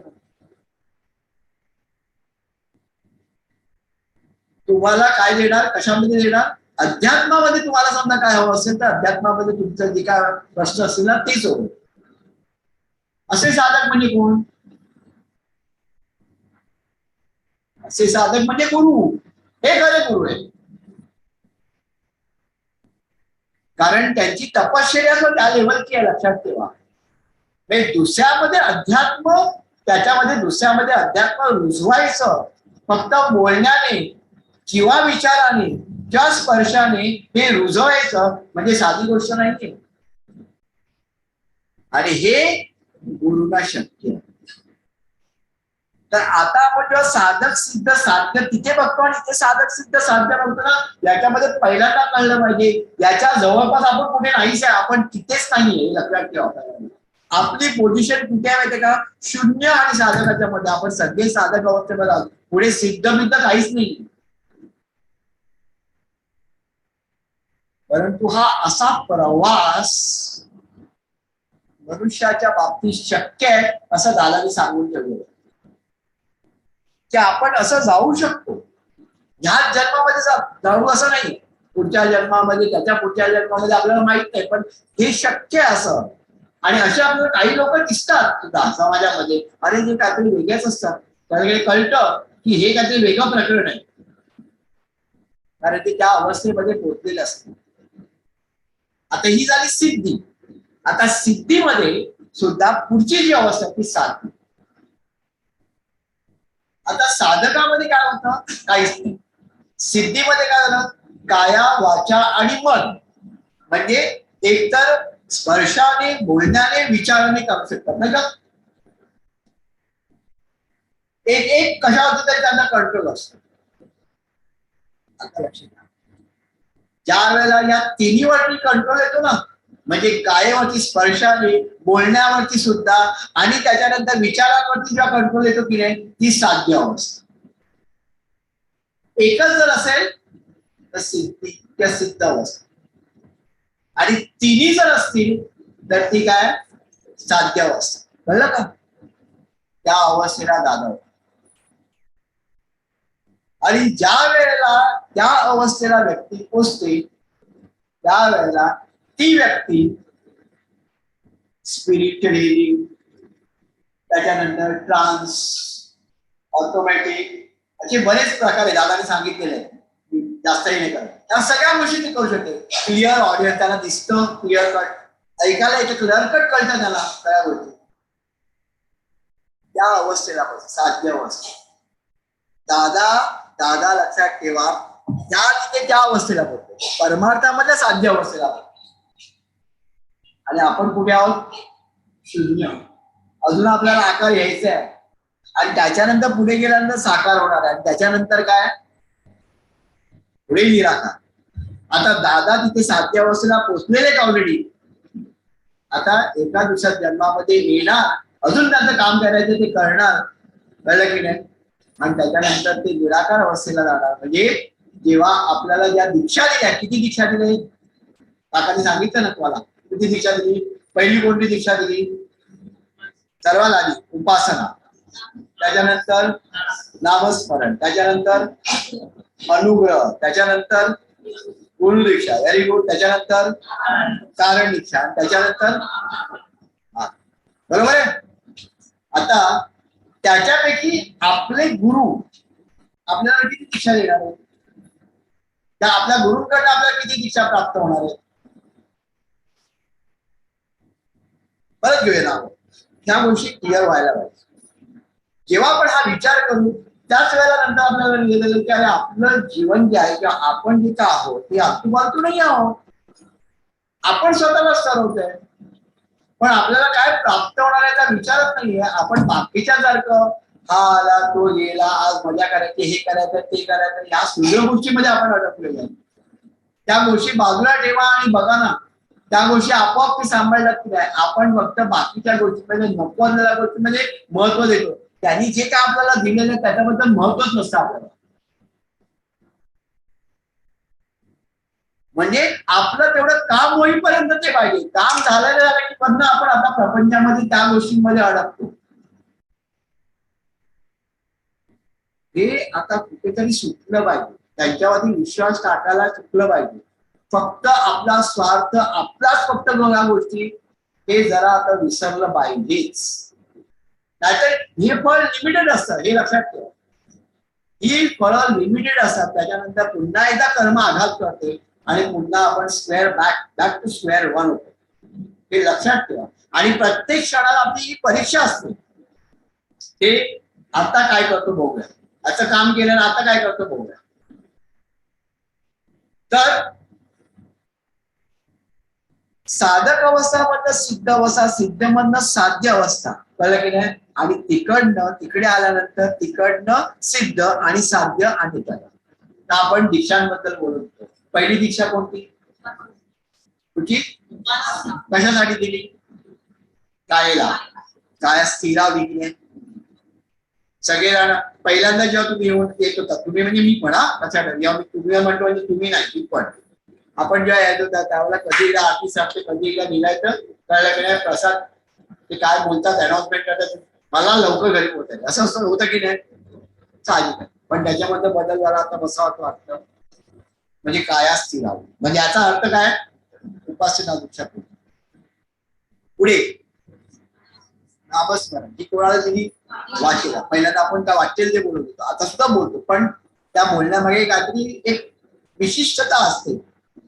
त्यामुळे बोलणं त्याच्यामध्ये कंट्रोल आला आधीपेक्षा याच्यामध्ये, बरोबर आहे. नामस्मरण. त्याच्यानंतर अनुग्रह. अनुग्रह दीक्षा जी आहे, अनुग्रह दीक्षेच्या वेळेला काय केलंय दादाने माहितीये का? अनुग्रह दीक्षेच्या वेळेला दादानी आतमध्ये येऊन दादा बसले. काया, वाचा आणि मन त्या आतमध्ये येऊन बसले. गुरुने आपलं स्थान आतमध्ये केलं, कळलं की नाही. म्हणजे आपल्या मनामध्ये बसले ते, त्याच्यामुळे आपण शांतपणे बसून हे ऐकतोय. त्याच्यानंतर कोणती दीक्षा दिली? गुरु दीक्षा. आता गुरु दीक्षा ही जी दीक्षा दिली त्याच्यानंतर आता याच्या हाला पूर्णपणे आकार आलेला आहे, लक्षात ठेवा. ते आता आपण वाचूया पटापट, कारण मला पुढच्या विषयांकडे लवकर जायचंय. तर आकार आला आणि आकार आल्यानंतर गुरुदीक्षा प्रवाहित. गुरुदीक्षा प्रवाहित केल्यानंतर पुढे लक्षात ठेवा, तो आकार आल्यानंतर आपण तिथे सरकलो. सरकलो नाही, सरकणार असं समजा. या जन्मात किंवा पुढच्या जन्मात माहित नाही. तिथे आल्यानंतर लक्षात ठेवा, आपल्याला त्याच्यानंतर या 4 दीक्षा आपल्याला गुरुंकडनं मिळाल्या, बरोबर आहे. त्याच्यानंतर कोणती दीक्षा मिळाली? ती कोणी दिली? कारण दीक्षा कोणी दिली? गुरुनी नाही दिलेली, परमेश्वरांनी आपल्याकडे दिलेली आहे. गुरुच्या बाबतीत परमेश्वराकडनं मिळालेली ती दीक्षा आपल्याकडे. आणि ज्या वेळेला ती परमेश्वराकडनं आलेली दीक्षा, कारण दीक्षा आपल्यामध्ये प्रवाहित होते, त्यावेळेला आपलं जीवन साकार होतं. आणि कोणती अवस्था प्राप्त होते? सिद्ध अवस्था. कशातली? परमार्थातली सिद्ध अवस्था. म्हणजे ज्या ठिकाणी दादा आहेत ना, त्या दादा होते ना, त्या तिथे पोचतो आपण. आणि त्यावेळेला आपण लोककल्याणाचं माध्यम बनतो. आणि मग त्या सगळ्या सिद्धी मिळतात आपल्याला, कळलं की नाही. सुरुवात होते तिकडनं. आणि त्याच्यानंतर पुढचा जो विकास आहे साध्यपर्यंत ऑटोमॅटिक होतो तो. आणि साध्य अवस्थेला जेव्हा पोचतो त्यावेळेला लक्षात ठेवा सगळ्या सिद्धी मिळतात. काया वाचा बलाच्या सिद्धी मिळतात. कुठच्या आध्यात्मिक की प्रापंचिक, बरोबर आहे. ह्या मिळाल्यानंतर कोणती दीक्षा मिळते, कोण देतो, परमेश्वर देतो. शेवटच्या ज्या 2 दीक्षा आहे ना, कारण आणि महाकारण, परमेश्वराकडनं मिळतात.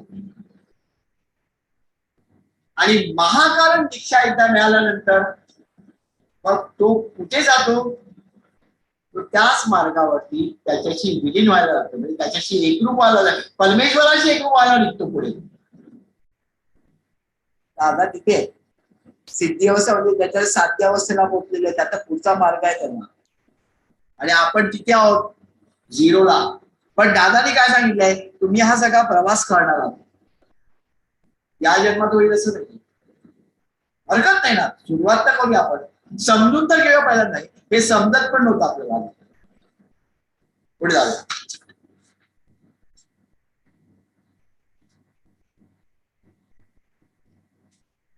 आता बघा, प्रत्यक्ष विमोचन व दीक्षा यांचे कार्य आणि साधक सिद्ध आणि साध्य अवस्था, याचं रिलेशन कसं आहे बघा. तुम्ही विमोचनाचा अभ्यास केला, दीक्षांचा अभ्यास केला, बरोबर आहे. पण त्याच्याबरोबर साधक सिद्ध आणि साध्य अवस्था कशी प्राप्त होते एक एक दीक्षा मिळाल्यानंतर, त्याचं एक थोडक्यात घेतलं. जास्त वेळ.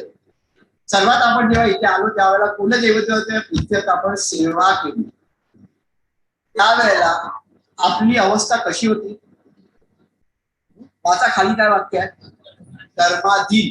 कर्माधीन म्हणजे काय, कर्म आपल्याला जसं न्यायचं बनवायचं तसं आपलं आयुष्य चालायचं.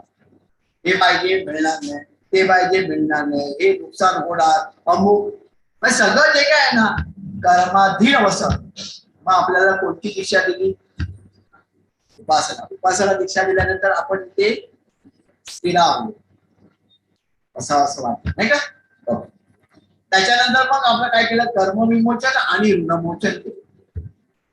त्याच्यासाठी कोणती दीक्षा दिली, नामस्मरण दीक्षा. थोडक्यात घेतलंय, हे डिटेल मध्ये आहे, याच्यावरती एक सेमिनार घेत आहे. तर नामस्मरण दीक्षा घेतली, त्याच्यामध्ये काय बोलणार, वाचेमध्ये फरक पडतो. त्याच्यानंतर वंश विमोचन शास्त्रोक्त विधी घेतली. त्यावेळेला दादानी हवन केली, आजीबाबांनी केलं आणि केंद्रावरती हवन केलं. त्याचा सगळा अभ्यास आपण आत्मनिवेदनामध्ये केलेला आहे. तेव्हा पारमार्थिक उन्नती 25% आपली आणि साधक अवस्था प्राप्त होते. सर्व पहिली अवस्था साधक अवस्था पूर्ण झाली. म्हणजे याचा अर्थ उपासना दीक्षा, नामस्मरण दीक्षा, या 2 दीक्षा, कर्मविमोचन, ऋणमोचन, वंश विमोचन, तिन्ही विमोचन झाल्यानंतर पहिल्यांदा साधक अवस्था प्राप्त होते. म्हणजे आपली गाडी मार्गावरती आता लागली, आता इकडे जाणार, आता चान्स नाही फिरायचा. ओके. आता गुरु आपल्या शक्तीचे संक्रमण भक्ताच्या कारण त्याग करतात, म्हणजे आतमध्ये येतात व आपले साकार रूप ते धारण करतात. आतमध्ये येऊन बसतात दादा म्हणजे गुरु. त्यावेळेला अनुग्रह दीक्षा दिली. अनुग्रह दीक्षा मिळाल्यानंतर गुरु आतमध्ये येऊन लक्षात ठेवलं पाहिजे. आणि मन अवस्था प्राप्त होऊन सिद्ध अवस्था प्राप्त होते. म्हणजे मनातून काहीतरी वाटायला लागतं, इतरांसाठी काहीतरी करावं, अमुक अमुक वेगळे विचार यायला लागतात. आणि त्यावेळेला साधकापासून जरा असं आपण पुढे येतो आणि सिद्ध अवस्था. आता तुम्ही मला सांगा, तुम्हाला जर सिद्ध अवस्था प्राप्त झाली, त्या आपल्याला जर सिद्ध अवस्था प्राप्त झाली प्रापंचिक, तर काय होईल, कुठेतरी आपलं कुठेतरी एक स्पर्श तर काहीतरी एक त्याच्यावरती थोडासा कंट्रोल आला असता, त्याची शक्ती आपल्यामधनं कार्य करणार. म्हणजे आपण समजा म्हटलं कोणाला तुझं चांगलं होणार, तू काळजीच करू नको, तुझं चांगलं होणार असं होणार, राहतात ते मागे. एवढंच आहे, पण एवढंच तरी प्रगती आपली आहे. लक्षात ती प्रगती आहे, कळलं की नाही. कारण मन अवस्था आहे, दुसऱ्याचं चांगलं व्हावं ही इच्छा आतमध्ये, कळलं की नाही. आणि तेव्हाच ती सिद्ध अवस्था प्राप्त होते. प्रापंचिक ना, अजून परमार्थाला काहीच नाही ते. अजूनही आपण आपल्या परमार्थामध्ये सगळ्यात परमार्थाला या प्रपंचामधल्या सगळ्या गोष्टीमध्ये अडकलेलं आहे पूर्ण, पण तरी असताना ते आपल्याला प्रपंचामध्ये असलेली सिद्ध अवस्था देतात. साधकावर जरा पुढे चालतो. वंदने दादा काय म्हणतात, आपल्याला गुरुनी किती दीक्षा दिल्या? पहिल्यांदा 3 आणि त्याच्यानंतर मग 2 ठेवलेले आहेत. काया वाचा मनाला योग्य अवस्था प्राप्त करून देण्यासाठी उपासना दीक्षा, नामस्मरण दीक्षा आणि अनुग्रह दीक्षा खर्ची पडल्या. कारण काया वाचा मन शुद्ध करायचं होतं. त्याच्यानंतर गुरु आतमध्ये येऊन बसले, बरोबर आहे. आतमध्ये आल्यानंतर त्यांनी काय केलं, 2 दीक्षा ठेवलेल्या आहेत आपल्यासाठी. कोणत्या दीक्षा? गुरु दीक्षा आणि कारण दीक्षा. गुरु दीक्षा ते देणार आणि कारण दीक्षा, बरोबर आहे. अजून 2 दीक्षा आहेत त्या पण. त्याच्यानंतर गुरु दीक्षा प्रवाहित होऊन सिद्ध झाल्यावर कर्म अधीन अवस्था प्राप्त होते.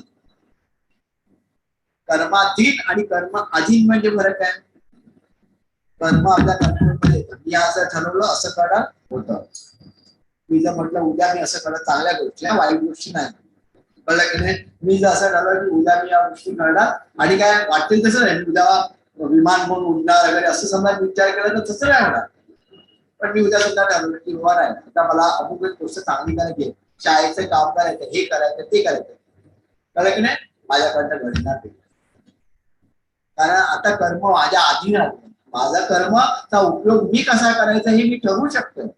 माझ्याकडे जे सत्कर्म होतं पहिल्यांदा, आधी पण होतं माझ्याकडे, कारण ते मी आधीच घेऊन आलो, पण त्याचा मला उपयोग होत नव्हता. कारण का तर ह्याच्यामध्ये सगळी घाण होती. ती घाण आता दूर केल्यामुळे आता काय झालं, आता ते कर्म माझ्या स्वाधीन आलेलं आहे. आता मला पाहिजे तसं मी वापरू शकतो, कळलं का.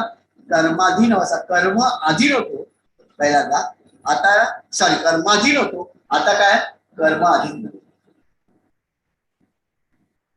त्याच्यामध्ये दादांच्या मार्गामध्ये राहिल्यामुळे भर पडली चांगल्या गोष्टी, सत्कर्माची भर पडली. पण हे सगळं तुम्ही आधी घेऊन आलेला आहात, लक्षात ठेवून. फक्त आपल्यापर्यंत ते मिळत नव्हतं, कारण का मध्ये अडथळे होते, ऋणानुबंध अमुक तमुक सगळे होते. ते सगळं काकाने सांगितलं. आता हे सगळं दूर केल्यानंतर फ्लो सुरू झाला यायला.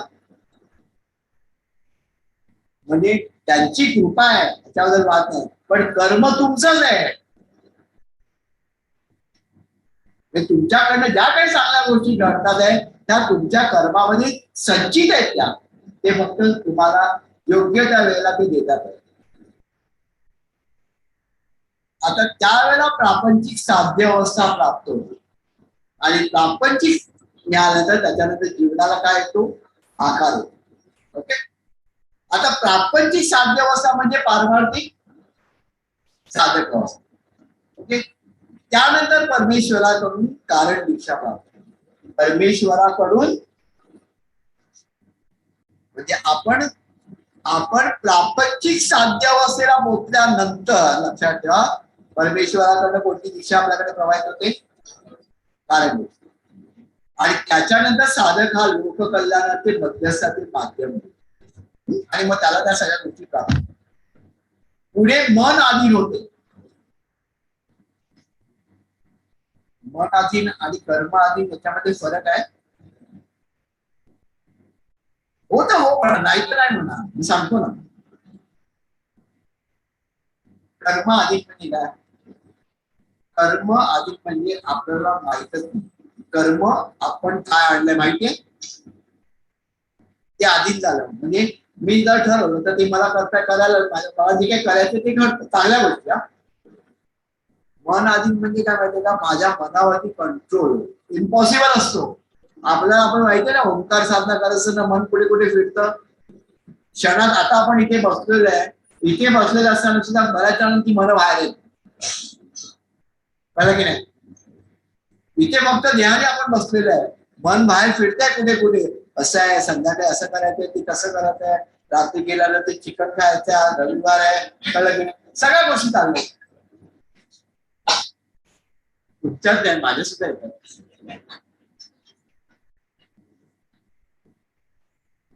कारण मगाशी नाही करताना काय सांगितलं, आपल्यामध्ये वासनाही आहेच नाही का. तर आपण त्या वासनेपासून लांब व्हायचंच नाहीये, म्हणजे प्रयत्न तर करायचं. पण एक एक पाऊल त्यांनी सांगितलं की एक एक पाऊल या. आज रविवारी नाही घेतलं तर चालेल का बघूया वगैरे पण सांगितलं. त्यामुळे त्यांनी ओव्हरनाईट तुम्ही सोडा असं दादानी कधीच सांगितलं नाही. ते आपोआप कमी होणारच.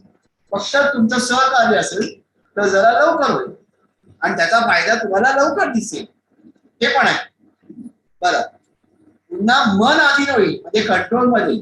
त्यावेळेला परमार्थातली सिद्ध अवस्था प्राप्त होते. कळलं का? किती उच्च कोटीची आहे. सोपी गोष्ट नाही ना. म्हणजे आता अर्थ साधक सिद्ध आणि नंतर काय साध्य. साध्य इज लास्ट.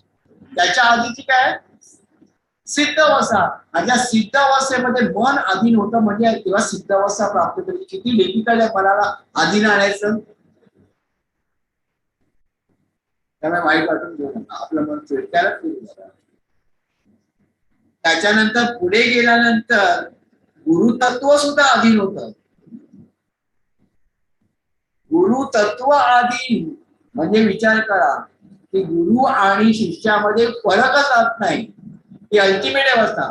त्यावेळेला काय होतं काया वाचा मन देही आत्मिक शक्ती गुरुशक्ती पंचमहाभूतत्वे सगळं एकरूप होतात.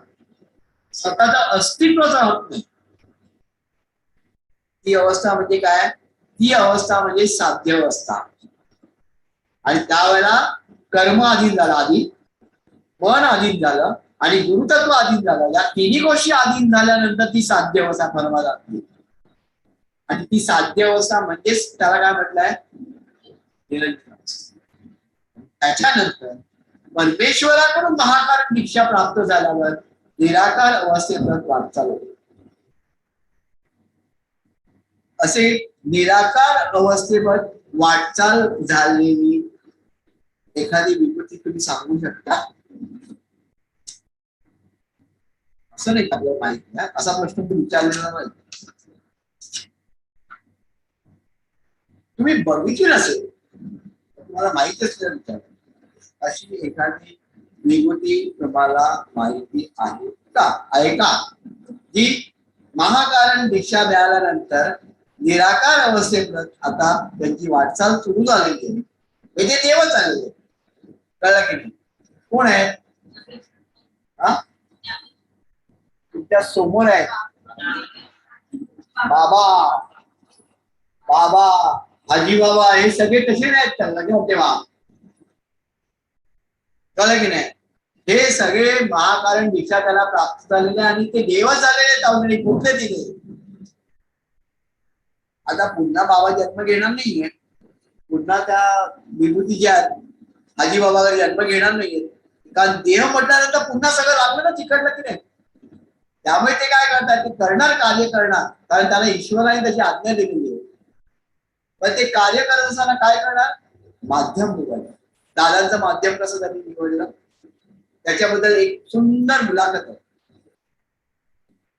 विश्वनियंत्यांची दशाकाची मुलाखत आहे. त्यांनी आज्ञा दिली त्याच्यामुळे त्यांनी हे कार्य केलं. बरं, पुढे झाला. आता देहिक अवस्था.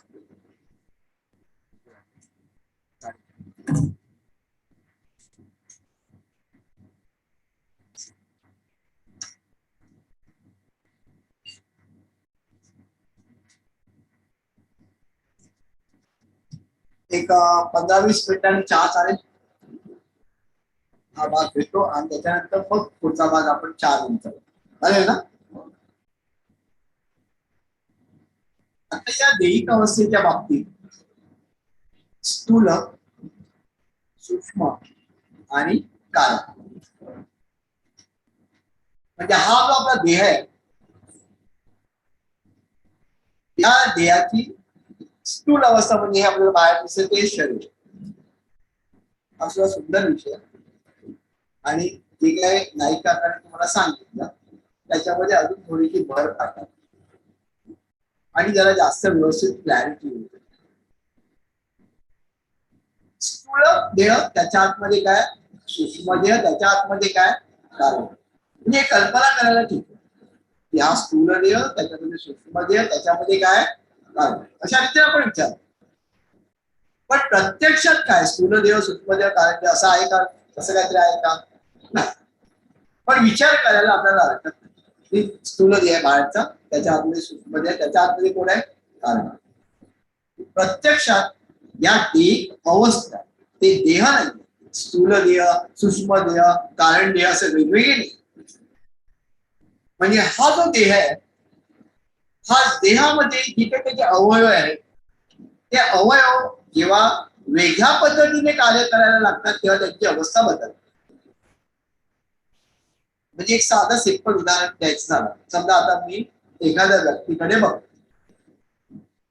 बरोबर आहे. आता ही व्यक्ती समजा दुःखी असं समजतो, पण मी त्याच्याकडे बघितल्यानंतर मला काहीच कळत नाही बाबा दुःखी आहे, कारण मी स्थूल रूपाने बघितलं. म्हणजे माझे डोळे जे पाहतात आहे ते कशाने बघतात आहेत? स्थूल अवस्थेमध्ये ते बघतात. आता समजा हेच डोळे माझे सूक्ष्म अवस्थेतून बघत असतील, म्हणजे माझा जर आंतरिक विकास तेवढा झालेला असेल तर हेच जे डोळे बाहेरून जे स्थूल वाटतात ते बघत असताना वेगळ्या दृष्टिकोनातून बघतात. बघितल्याबरोबर त्याला कळणार, अरे हा काहीतरी आज त्याचा बरोबर दिसत नाही काहीतरी. आणि असं जाणवतं की नाही आपल्याला कित्येक वेळेला काही काही व्यक्तींकडे बघितल्यानंतर, अरे आज सुद्धा काय ते बरोबर दिसत नाही, बरोबर की नाही. ही त्याच्यामध्ये बघण्याची सूक्ष्मता आली. म्हणजे डोळे तेच आहेत, परंतु आतमध्ये त्याच्या आतमध्ये शिरून काहीतरी बघण्याचा प्रयत्न केला, म्हणजे ही सूक्ष्म अवस्था. आणि त्याच्याही पलीकडे जाऊन समजा बघितल्याबरोबर कळतं, अरे त्याला त्रास आहे आणि कोणत्या कारणामुळे त्याला त्रास तो झालेला आहे हे जेव्हा कळतं की ती कारण असतात. हे तोच आहे, पण अवस्था त्याच्या बदललाय. कारण का? तर त्याची कार्य करण्याची क्षमता बदलली. आता समजा ही भिंत बघितली, मला काय तसं भिंत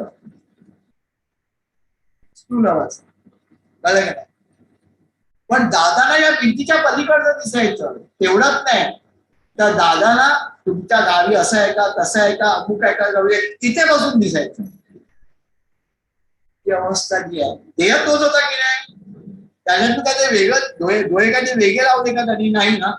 पण त्याच्या अवस्था बदलल्या होत्या, कारण आंतरिक विकास तेवढा झाला होता.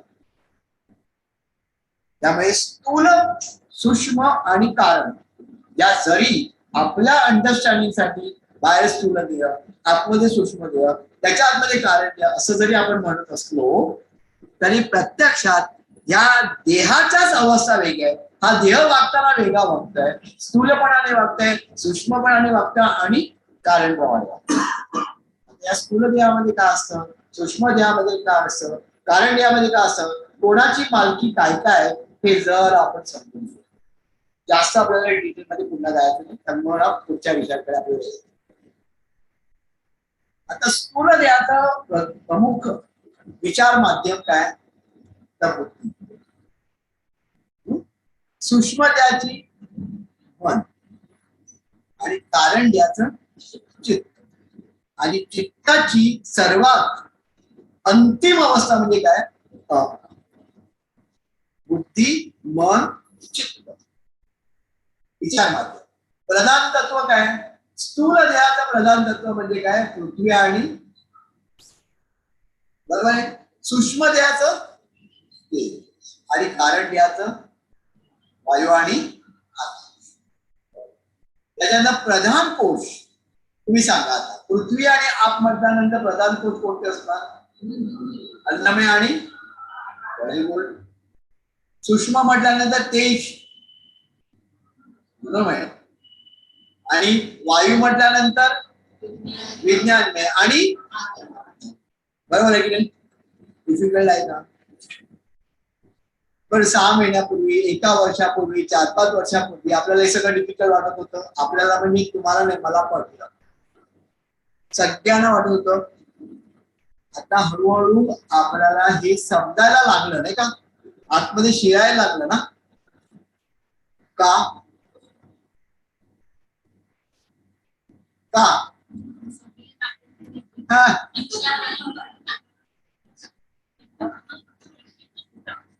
आता समजा असा उपडा समजा आपण गळत पाणी होतं, पाणी भरणार का नाही, बरोबर की नाही. आपल्यावरती घाण आपण काढून टाकली की नाही, जागा झाली ना आतमध्ये, आतमध्ये जागा झाल्यानंतर ते विषय आता यायला आता मोठ्या प्रमाणात येणार आहे. पुढे पुढे जेव्हा संमेलन होतील त्यावेळेला एकदम जोर लागणार आहे आपल्याकडे ज्ञानाचा, बरं की नाही. तर आता आपण त्या गोष्टी आणि आता कशी त्याची चटक लागते, हे नकोच वाटतं ना आपल्याला, ते नको जाऊ दे, त्याची घाण चालली आहे बाहेर आणि तेवढं ते आतमध्ये येणार. त्यांनी काय सांगितलं होतं आपल्याला, दीक्षा देत असताना पहिल्यांदा काय म्हणलं, तुमची विमोचने केली आणि दीक्षा दिली, बरोबर की नाही. विमोचने केली म्हणजे काय केलं, नको असलेल्या गोष्टी काढल्या ना आपल्या, आणि ती पोकळी निर्माण झाली तिथे दीक्षा घुसवली की नाही. ते एक गोष्ट बाहेर पडल्याच्या दुसरी आतमध्ये कशी येणार, ते चालू आहे, प्रोसेस चालू आहे. बरं, आता तन्मात्रांच्या बाबतीत, तन्मात्रा म्हणजे काय, तन्मात्र म्हणजे नेमकं काय. काल एकदा सांगितलं तन्मात्र म्हणजे काय, स्मॉल छोटीशी गोष्ट. जेव्हा पुरुष आणि स्त्री यांचं बीज एकत्र येतं त्यावेळेला ते तन्मात्र, तन्मात्र जे असेल तन्मात्र त्याच्यामध्ये पृथ्वी, आग, तेज, वायू आणि आकाश या सगळ्यांची तत्व दोघांची अंतर्भूत झालेली असतात. त्याच्यामुळे त्याचे गुण सगळे, म्हणजे it is a small capsule असं समजा आपण. स्मॉल एवढा छोटा कॅप्सूल आहे तो, पण त्याची पोटेन्सी किती आहे तेवढीच आहे. तर हे तन्मात्र आहे. स्थूल देहामध्ये जागृत तन्मात्र कोणतीही नसतात आणि ते अतिशय पॉवरफुल आहे, लक्षात ठेवा. सूक्ष्मामध्ये कोणते असतात, शब्द आणि स्पर्श, आणि नॅचरली सर्वात आतमध्ये म्हणजे कारण देहामध्ये काय असतात, रूप, रस आणि रूप, रस आणि गती. स्थूल देहाला भूक लागते, सूक्ष्म देहाला भाग असते म्हणजे मानसिक, आणि कारण देहाला अनुभव असतो आत्मिक. हे आपल्याला जास्त आहे. हे मी फक्त इकडे मेन्शन कशासाठी करून ठेवलंय, काही एका संमेलनामध्ये त्यांनी तो विषय घेतला होता म्हणून ते तिकडे दिसतात. ओके, आता देहाच्या अवस्था किंवा प्रकार. स्थूल देह, आता हा पण पहिल्यांदा स्थूल देहाचा विचार करू, बरोबर आहे. त्याचा विकास कसा असतो, पुढे वाचा ते पॅकेट मधनं नको मला, निसर्गाधीन असतो, बरोबर आहे की नाही. याचा जो स्थूल देहाचा विकास असतो तो निसर्गाधीन असतो. म्हणजे तुम्ही मला सांगा 5 वर्षाचा जेव्हा मी होतो तेवढ्यात मी 10 वर्षात असणार का, तेव्हा मी आता 50 वर्ष असणार का, नाही. म्हणजे त्याचा जो ग्रोथ आहे तो एक ठरलेला आहे, त्याच्याप्रमाणे होणार, आणि ऑफ त्याच्यानंतर ती वाढ होणार नाही, बरोबर आहे ना. म्हणजे तो जो विकास आहे हा निसर्गात नसतो. आणि स्थूलाच्या या देहाच्या ज्या अवस्था आहेत त्याबद्दल जातात बाल्यावस्था, तारुण्य अवस्था आणि वार्धक्य अवस्था. बाल्यावस्था म्हणजे साधारणपणे 20 वर्षापर्यंत आपण समजूया. तारुण्य अवस्था म्हणजे 20 पासून ते 40, 45, 50 जरूया. आणि वार्धक्य अवस्था म्हणजे काय, त्याच्यानंतर साधारण 50-60 नंतर शेवटचा आहे. अशा 3 अवस्था. प्रत्येक वेळेला बदल आहे की नाही. सूक्ष्म देह आहे, हा सूक्ष्म देह जो आहे ना, लक्षात ठेवा, हा आत्मतत्व घेऊन आई उदरी प्रवेश करतो. आत्मतत्व म्हणजे काय, आत्मा जेव्हा येतो ना, तर सूक्ष्म देहाचा रिलेशन आत्म्याशी आहे, लक्षात ठेवायचं. ओके, तो जेव्हा प्रवेश करतो त्याचं अस्तित्व अमर्यादित असतं. स्थूल देहाचं अस्तित्व हे मर्यादितच असतं. स्थूल देहाला जास्त कार्य करता येत नाही, सूक्ष्म देहाला तर निश्चित करता येत. आणि त्याच्यानंतरचा देह कोणता, कारण इथे परमेश्वराचं वास्तव्य असतं आणि साहजिकच आहे त्याचं अस्तित्व अमर्यादित असतं. आता सिंपल समजा आपल्याला उदाहरण समजून घ्यायचं असेल तर ज्या वेळेला बाबा हयातीत होते तर त्यावेळेला बाबांनी कार्य केलं, बरोबर आहे, कित्येक कार्य केले नाही का. पण त्यांच्या कार्य करण्याच्या याला मर्यादा, म्हणजे एका गावातून दुसऱ्या गावामध्ये सुद्धा जेव्हा म्हणायचं, कोणतरी म्हणायचं की बाबा या माझ्या बायकोला वाचला, असं झालंय, ते आजारी पडले, क्षय रोग झाला, हे झालं ती झालंय, त्या बाबाने इथे कळायचं आणि त्यांचं कार्य तिथे व्हायचं. अशी कित्येक गोष्टी नाही का. पण बाबा इथे राहून सुद्धा तिकडचं कार्य व्हायचं. ओके, पण मर्यादा होती. आता बाबा देहरूपात आहेत, शक्तिरूप झाले, निराकार आहेत. आता त्यांची मर्यादा वाढलेली. शक्ती म्हटल्यानंतर आपला स्थूल देह म्हटल्यानंतर त्याला एक बंधन आहे. बाबांचं ते बंधन खूप मोठं होतं, मर्यादा खूप मोठ्या होत्या. पण आता अमर्याद झालेलं आहे. कळलं की नाही? अमेरिकेला पोहोचले, कुठच्या खंडामध्ये पोहोचले बाबांचं कार्य आपल्याला माहिती आहे. म्हणजे जेव्हा निराकार अवस्थेमध्ये बाबा गेले त्यावेळेला त्याची व्याप्ती वाढली, अमर्यादित झाली. हे त्याचं उदाहरण आहे. म्हणून तिथे काय म्हणतंय, अस्तित्व पहिल्या स्थूल देहाचे मर्यादित अवस्था, त्याच्यानंतर सूक्ष्म देह आणि कारण देहाचं काय असतं, अमर्यादित असतं. आता स्थूल देहाच्या विचार व इच्छा यापासून निर्माण झालेल्या शक्तीला इच्छा शक्ती म्हणतात. आता माझं स्थूल देह, आपलं सगळ्यांचं स्थूल देह, त्याच्यापासून माझे जे विचार आहे आणि माझी जी इच्छा आहे त्याच्यापासून जी शक्ती असते मला निर्माण झाली, तिला काय म्हणतात. हे हा जरा पाठ समजून घेऊया आपण. हा एक थोडासा पाठ पण चांगला पाठ. त्याच्यानंतर आत्म्याची, आत्मा म्हणजे कोण आहे, आतमध्ये सूक्ष्म देह ना, त्याच्यामध्ये बसलाय कोण, आत्मा. त्याची जी शक्ती आहे ती ज्ञानातून प्राप्त झाली आहे. काल आपण बघितलं आत्मा सर्व ज्ञानी असतो, अनेक जन्माचं ज्ञान त्याच्यामध्ये असते, साधलेलं असतं नाही का. त्याच्या ज्ञानापासून त्याला ती शक्ती निर्माण झाली असते. ती कोणती शक्ती असते, आत्मशक्ती. त्याच्याही आतमध्ये कोण बसलेला असतो, कारण. आणि या कारण देहामध्ये कोण येऊन बसलेला आहे, गुरु. त्यामुळे तिकडची जी शक्ती ती कारणिक शक्ती किंवा ती गुरु शक्ती. बरं, क्लॅरिटी असू द्या. बाहेरची कोणती शक्ती, इच्छा शक्ती. त्याच्या आतमध्ये आत्मिक शक्ती, त्याच्या आतमध्ये परफेक्ट. आता काय बघा, मला जर एखादी गोष्ट करायची तर माझा बाहेरचा देह मला सांगतो की बाबा चला मला असं असं असं करायचं. आतमधला आतमध्ये जो बसलाय ना तो म्हणतोय काही तुला कळण्यास करता येणार, कारण त्याची तरतूद असते. जोपर्यंत तुमच्या आत्मिक शक्ती आतमध्ये आहे ती साथ देत आहे तोपर्यंत इच्छा शक्तीला काय झालं, समजलं का. मग आत्मिक शक्ती जेव्हा इच्छा शक्तीला साथ देत आहे त्यावेळेला ती जी गुरु शक्ती आहे ना, कारणिक शक्ती, ती त्यांना मदत करते. कशी बघूया, पुढचं वाक्य वाचतो. आपल्या स्थूल देहाच्या ठिकाणी उमटणाऱ्या आकांक्षा किंवा इच्छा, आकांक्षा किंवा इच्छा या सूक्ष्म देहाद्वारा पूर्णत्वाला जात असतात. वाक्य कळलं, पहिल्यांदा असं कधी काही वाक्य आपल्याला कळत नाही, पण समजून घेतलं जसं समजतात की आपल्या स्थूल देहाच्या उमटणाऱ्या आकांक्षा किंवा इच्छा ज्या आहेत ते सूक्ष्म देहाद्वारा पूर्णत्वाला जात असतात. म्हणजे आता अर्थ, इच्छा शक्तीला जोड कोणाची पाहिजे, आत्मशक्ती, तर ते पूर्णत्वाला जाणार. माझा बाहेरचा देह काही सांगेल मला अमुक पाहिजे तमुक पाहिजे, हे करायचं ते करायचंय. आतमध्ये जो बसलाय तो ज्ञानी आहे ना, त्याला माहिती आहे हे काही जमणार नाही. मुलगा म्हणतो काय आपल्याला बंगला घ्यायचं, गाडी घ्यायचं, हे घ्यायचं ते घ्यायचं, वडील म्हणतात ते काय घेतात आपली ऐकत नाही, ते आत्मा आहे.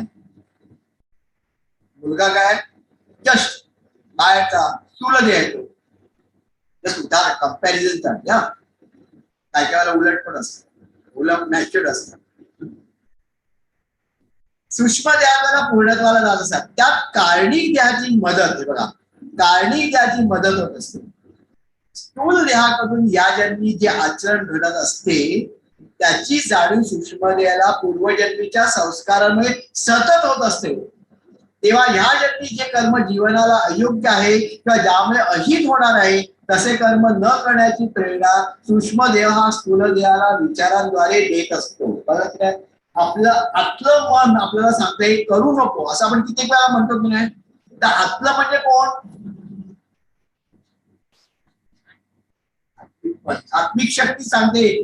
तेव्हा तिथे लिहिलेलं आहे तिकडे की बाबा याच्याने तुला त्रास होणार आहे, आणि तसे विचार आपल्या डोक्यांमध्ये ते आणते की बाबा हे करू नको, हे केलं तर असं होईल, लक्षात ठेव, काळजी घे, हे आत्म्यांना सांगते. आणि स्थूल देहाला काय पडलेलंच नसतं, त्याला मजा मस्ती सगळ्या गोष्टी करायच्या, उपभोग घ्यायचा असतो. पण आतमधला जो बसला तो अनुभव असतो, त्याला कळतं की आता ही क्षणाचा मजा आहे, पण त्याच्यानंतर मग काय होणार आहे, सजा. तो सांगत असतो करू नकोच. ओके. स्थूल देहाची इच्छाशक्ती ही जीवन जगण्याची शुद्ध व सात्विक नसते. कळलं?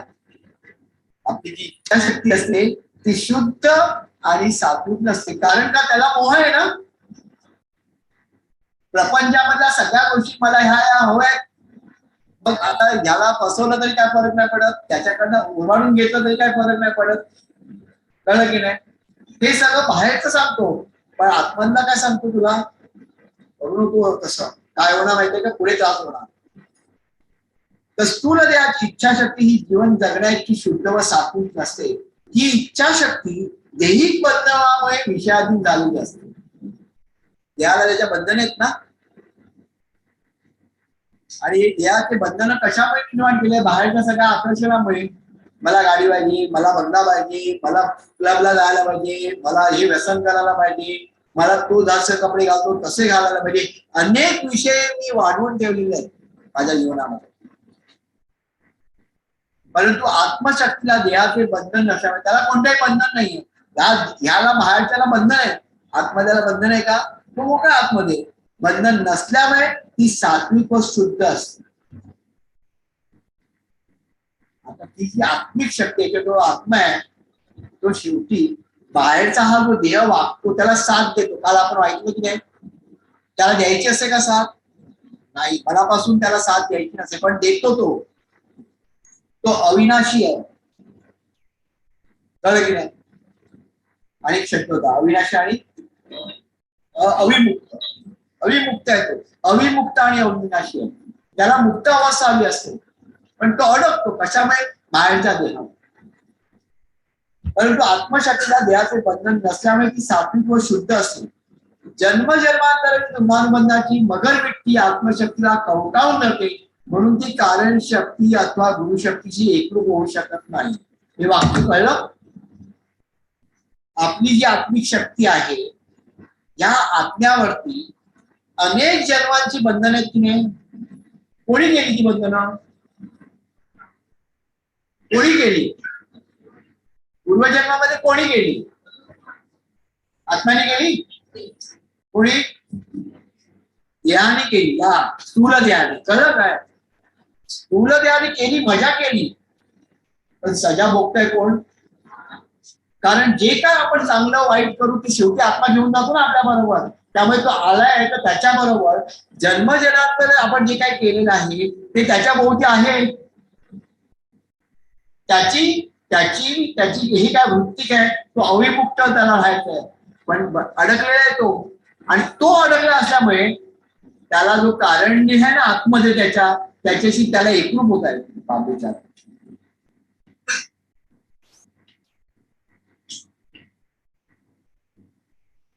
मग आता आपल्याला काय करायला पाहिजे प्रयत्नपूर्वक, त्याच्यावरती जी बंधने आहेत, तो जसं सांगतो तसं वागलं पाहिजे की नाही. तो तसं सांगतो तसं वागल्यानंतर काय होणार, आपण एकेका त्या कर्म ऋणानुबंधातून मोकळे होणार.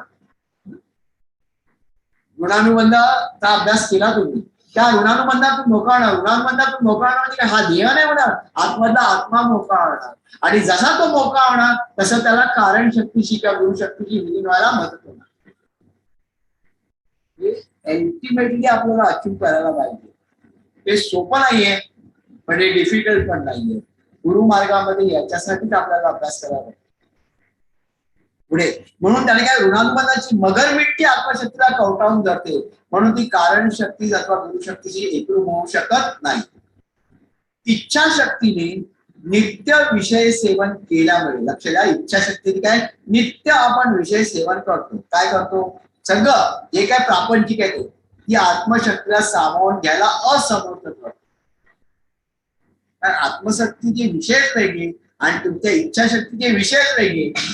अशा वेळी कारण शक्ती अथवा गुरुशक्ती आपल्या प्रभावाने इच्छाशक्तीला प्रबळ बनवते व आत्मशक्तीकडे ओढून देते. कळलं?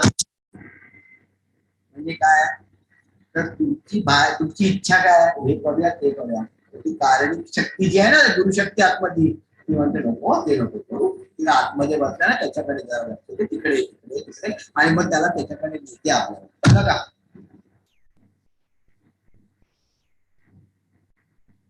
सारांशा सुंदर आणि मोठा विषय वाटतात एवढा आणि आपण छान स्थूल देह म्हणजे विचार आणि इच्छा, बरोबर आहे, त्याच्यापासून इच्छाशक्ती निर्माण होते इयजन्म. आणि सूक्ष्म देह म्हणजे आत्म्याचे ज्ञान, त्याच्यामुळे आत्मशक्ती अनेक जन्मात. आता अशी ही दोन्ही इच्छाशक्ती आणि आत्मशक्ती एकत्र आलं की नाही. आता त्यांचा मध्यस्थ कोण आहे, त्यांना दोघांना एकत्र शांतपणे तुम्ही दोघेही नांदा म्हणून कोण गुरुशक्ती. कारण गुरुशक्तीद्वारा या दोघांची भेट घडवून आणतो. त्यामुळे स्थूल देहाच्या ठिकाणी होणारी क्रिया ही पूर्णत्वाला जाते म्हणजे कर्म घडते. जोपर्यंत काया वाचा आपण मन म्हणतो की नाही, त्या आतमध्ये आपली बाहेरची जी आहे ना ती फक्त कृती करेल, पण त्याचं रूपांतर कर्मात होणार नाही. कर्मामध्ये रूपांतर होण्यासाठी कोणाची मदत पाहिजे, आतमध्ये जो आत्मा बसलाय ना त्याची पाहिजे. पण तो आत्मा देत नाही त्याला साथ. कोण मध्यस्थी करतो, कोण करतो, गुरुशक्ती. गुरुशक्ती काय करते, तो जो स्थूल जे बाहेर बघत असतो ना त्याला तेवढं नको बघू, त्या कमी बघ इकडे, बरं का, इथे जा इकडे कमी, आतमध्ये बघ थोडा, आणि मग याला पण समजवतो त्याला थोडी मदत, आणि मग कर्म घडतं. लक्षात ठेवा. पण हेच जर त्या स्थूल देहाने संपूर्णपणे आत्मधल्या आत्मशक्तीचं जर ऐकलं तर प्रत्येक क्षणाला कर्म घडणार. लक्षात ठेवा.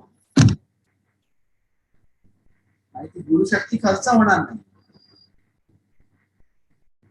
म्हणून कारण त्या गुरुशक्तीद्वारा त्या दोघांची भेट घडवून आणतो, त्यामुळे स्थूल देहाच्या ठिकाणी होणारी क्रिया ही पूर्णत्वाला जाते. क्रिया पूर्णत्वाला जाते म्हणजे काय घडतं, कारण कर्मामध्ये काय म्हणजे कर्माची व्याख्या आपण कशी केली होती, काया वाचा मनाने केलेली कृती, नाही का. आणि ती कृती ही काही असू, वागण्याची असेल, बोलण्याची असेल, विचारांची असेल. क्लॅरिटी येते ना आधीपेक्षा जास्त कर्माच्या बाबतीत. जेव्हा तुम्ही पुन्हा त्याचा अभ्यास करा अजून जास्त क्लिअर आहे. स्थूल देहाची इच्छाशक्ती व सूक्ष्म देहाची आत्मशक्ती ही एकरूप होण्यासाठी कोण जबाबदार असतं, कारण. आणि सर्वात शेवटी गुरुभेट झाल्यावर गुरूंकडून मार्गदर्शन करून घेतले असता इच्छाशक्ती ही आत्मशक्तीशी एकरूप होते व गुरुशक्तीचा प्रभाव अधिक राहतो. जेव्हा आपण गुरूंकडे येतो आतमध्ये कार्मिक शक्ती म्हणजे कारण शक्ती परमेश्वराची शक्ती आहे.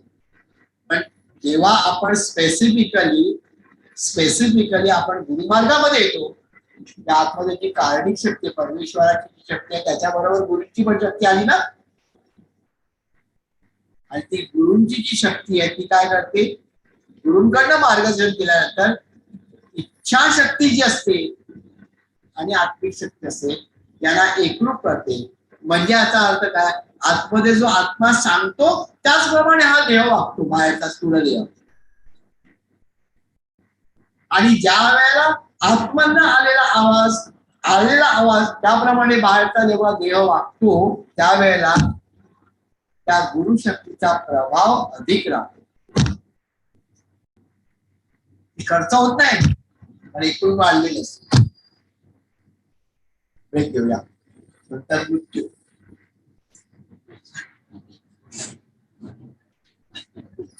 लवकर करा, एक 20-25 मिनिटात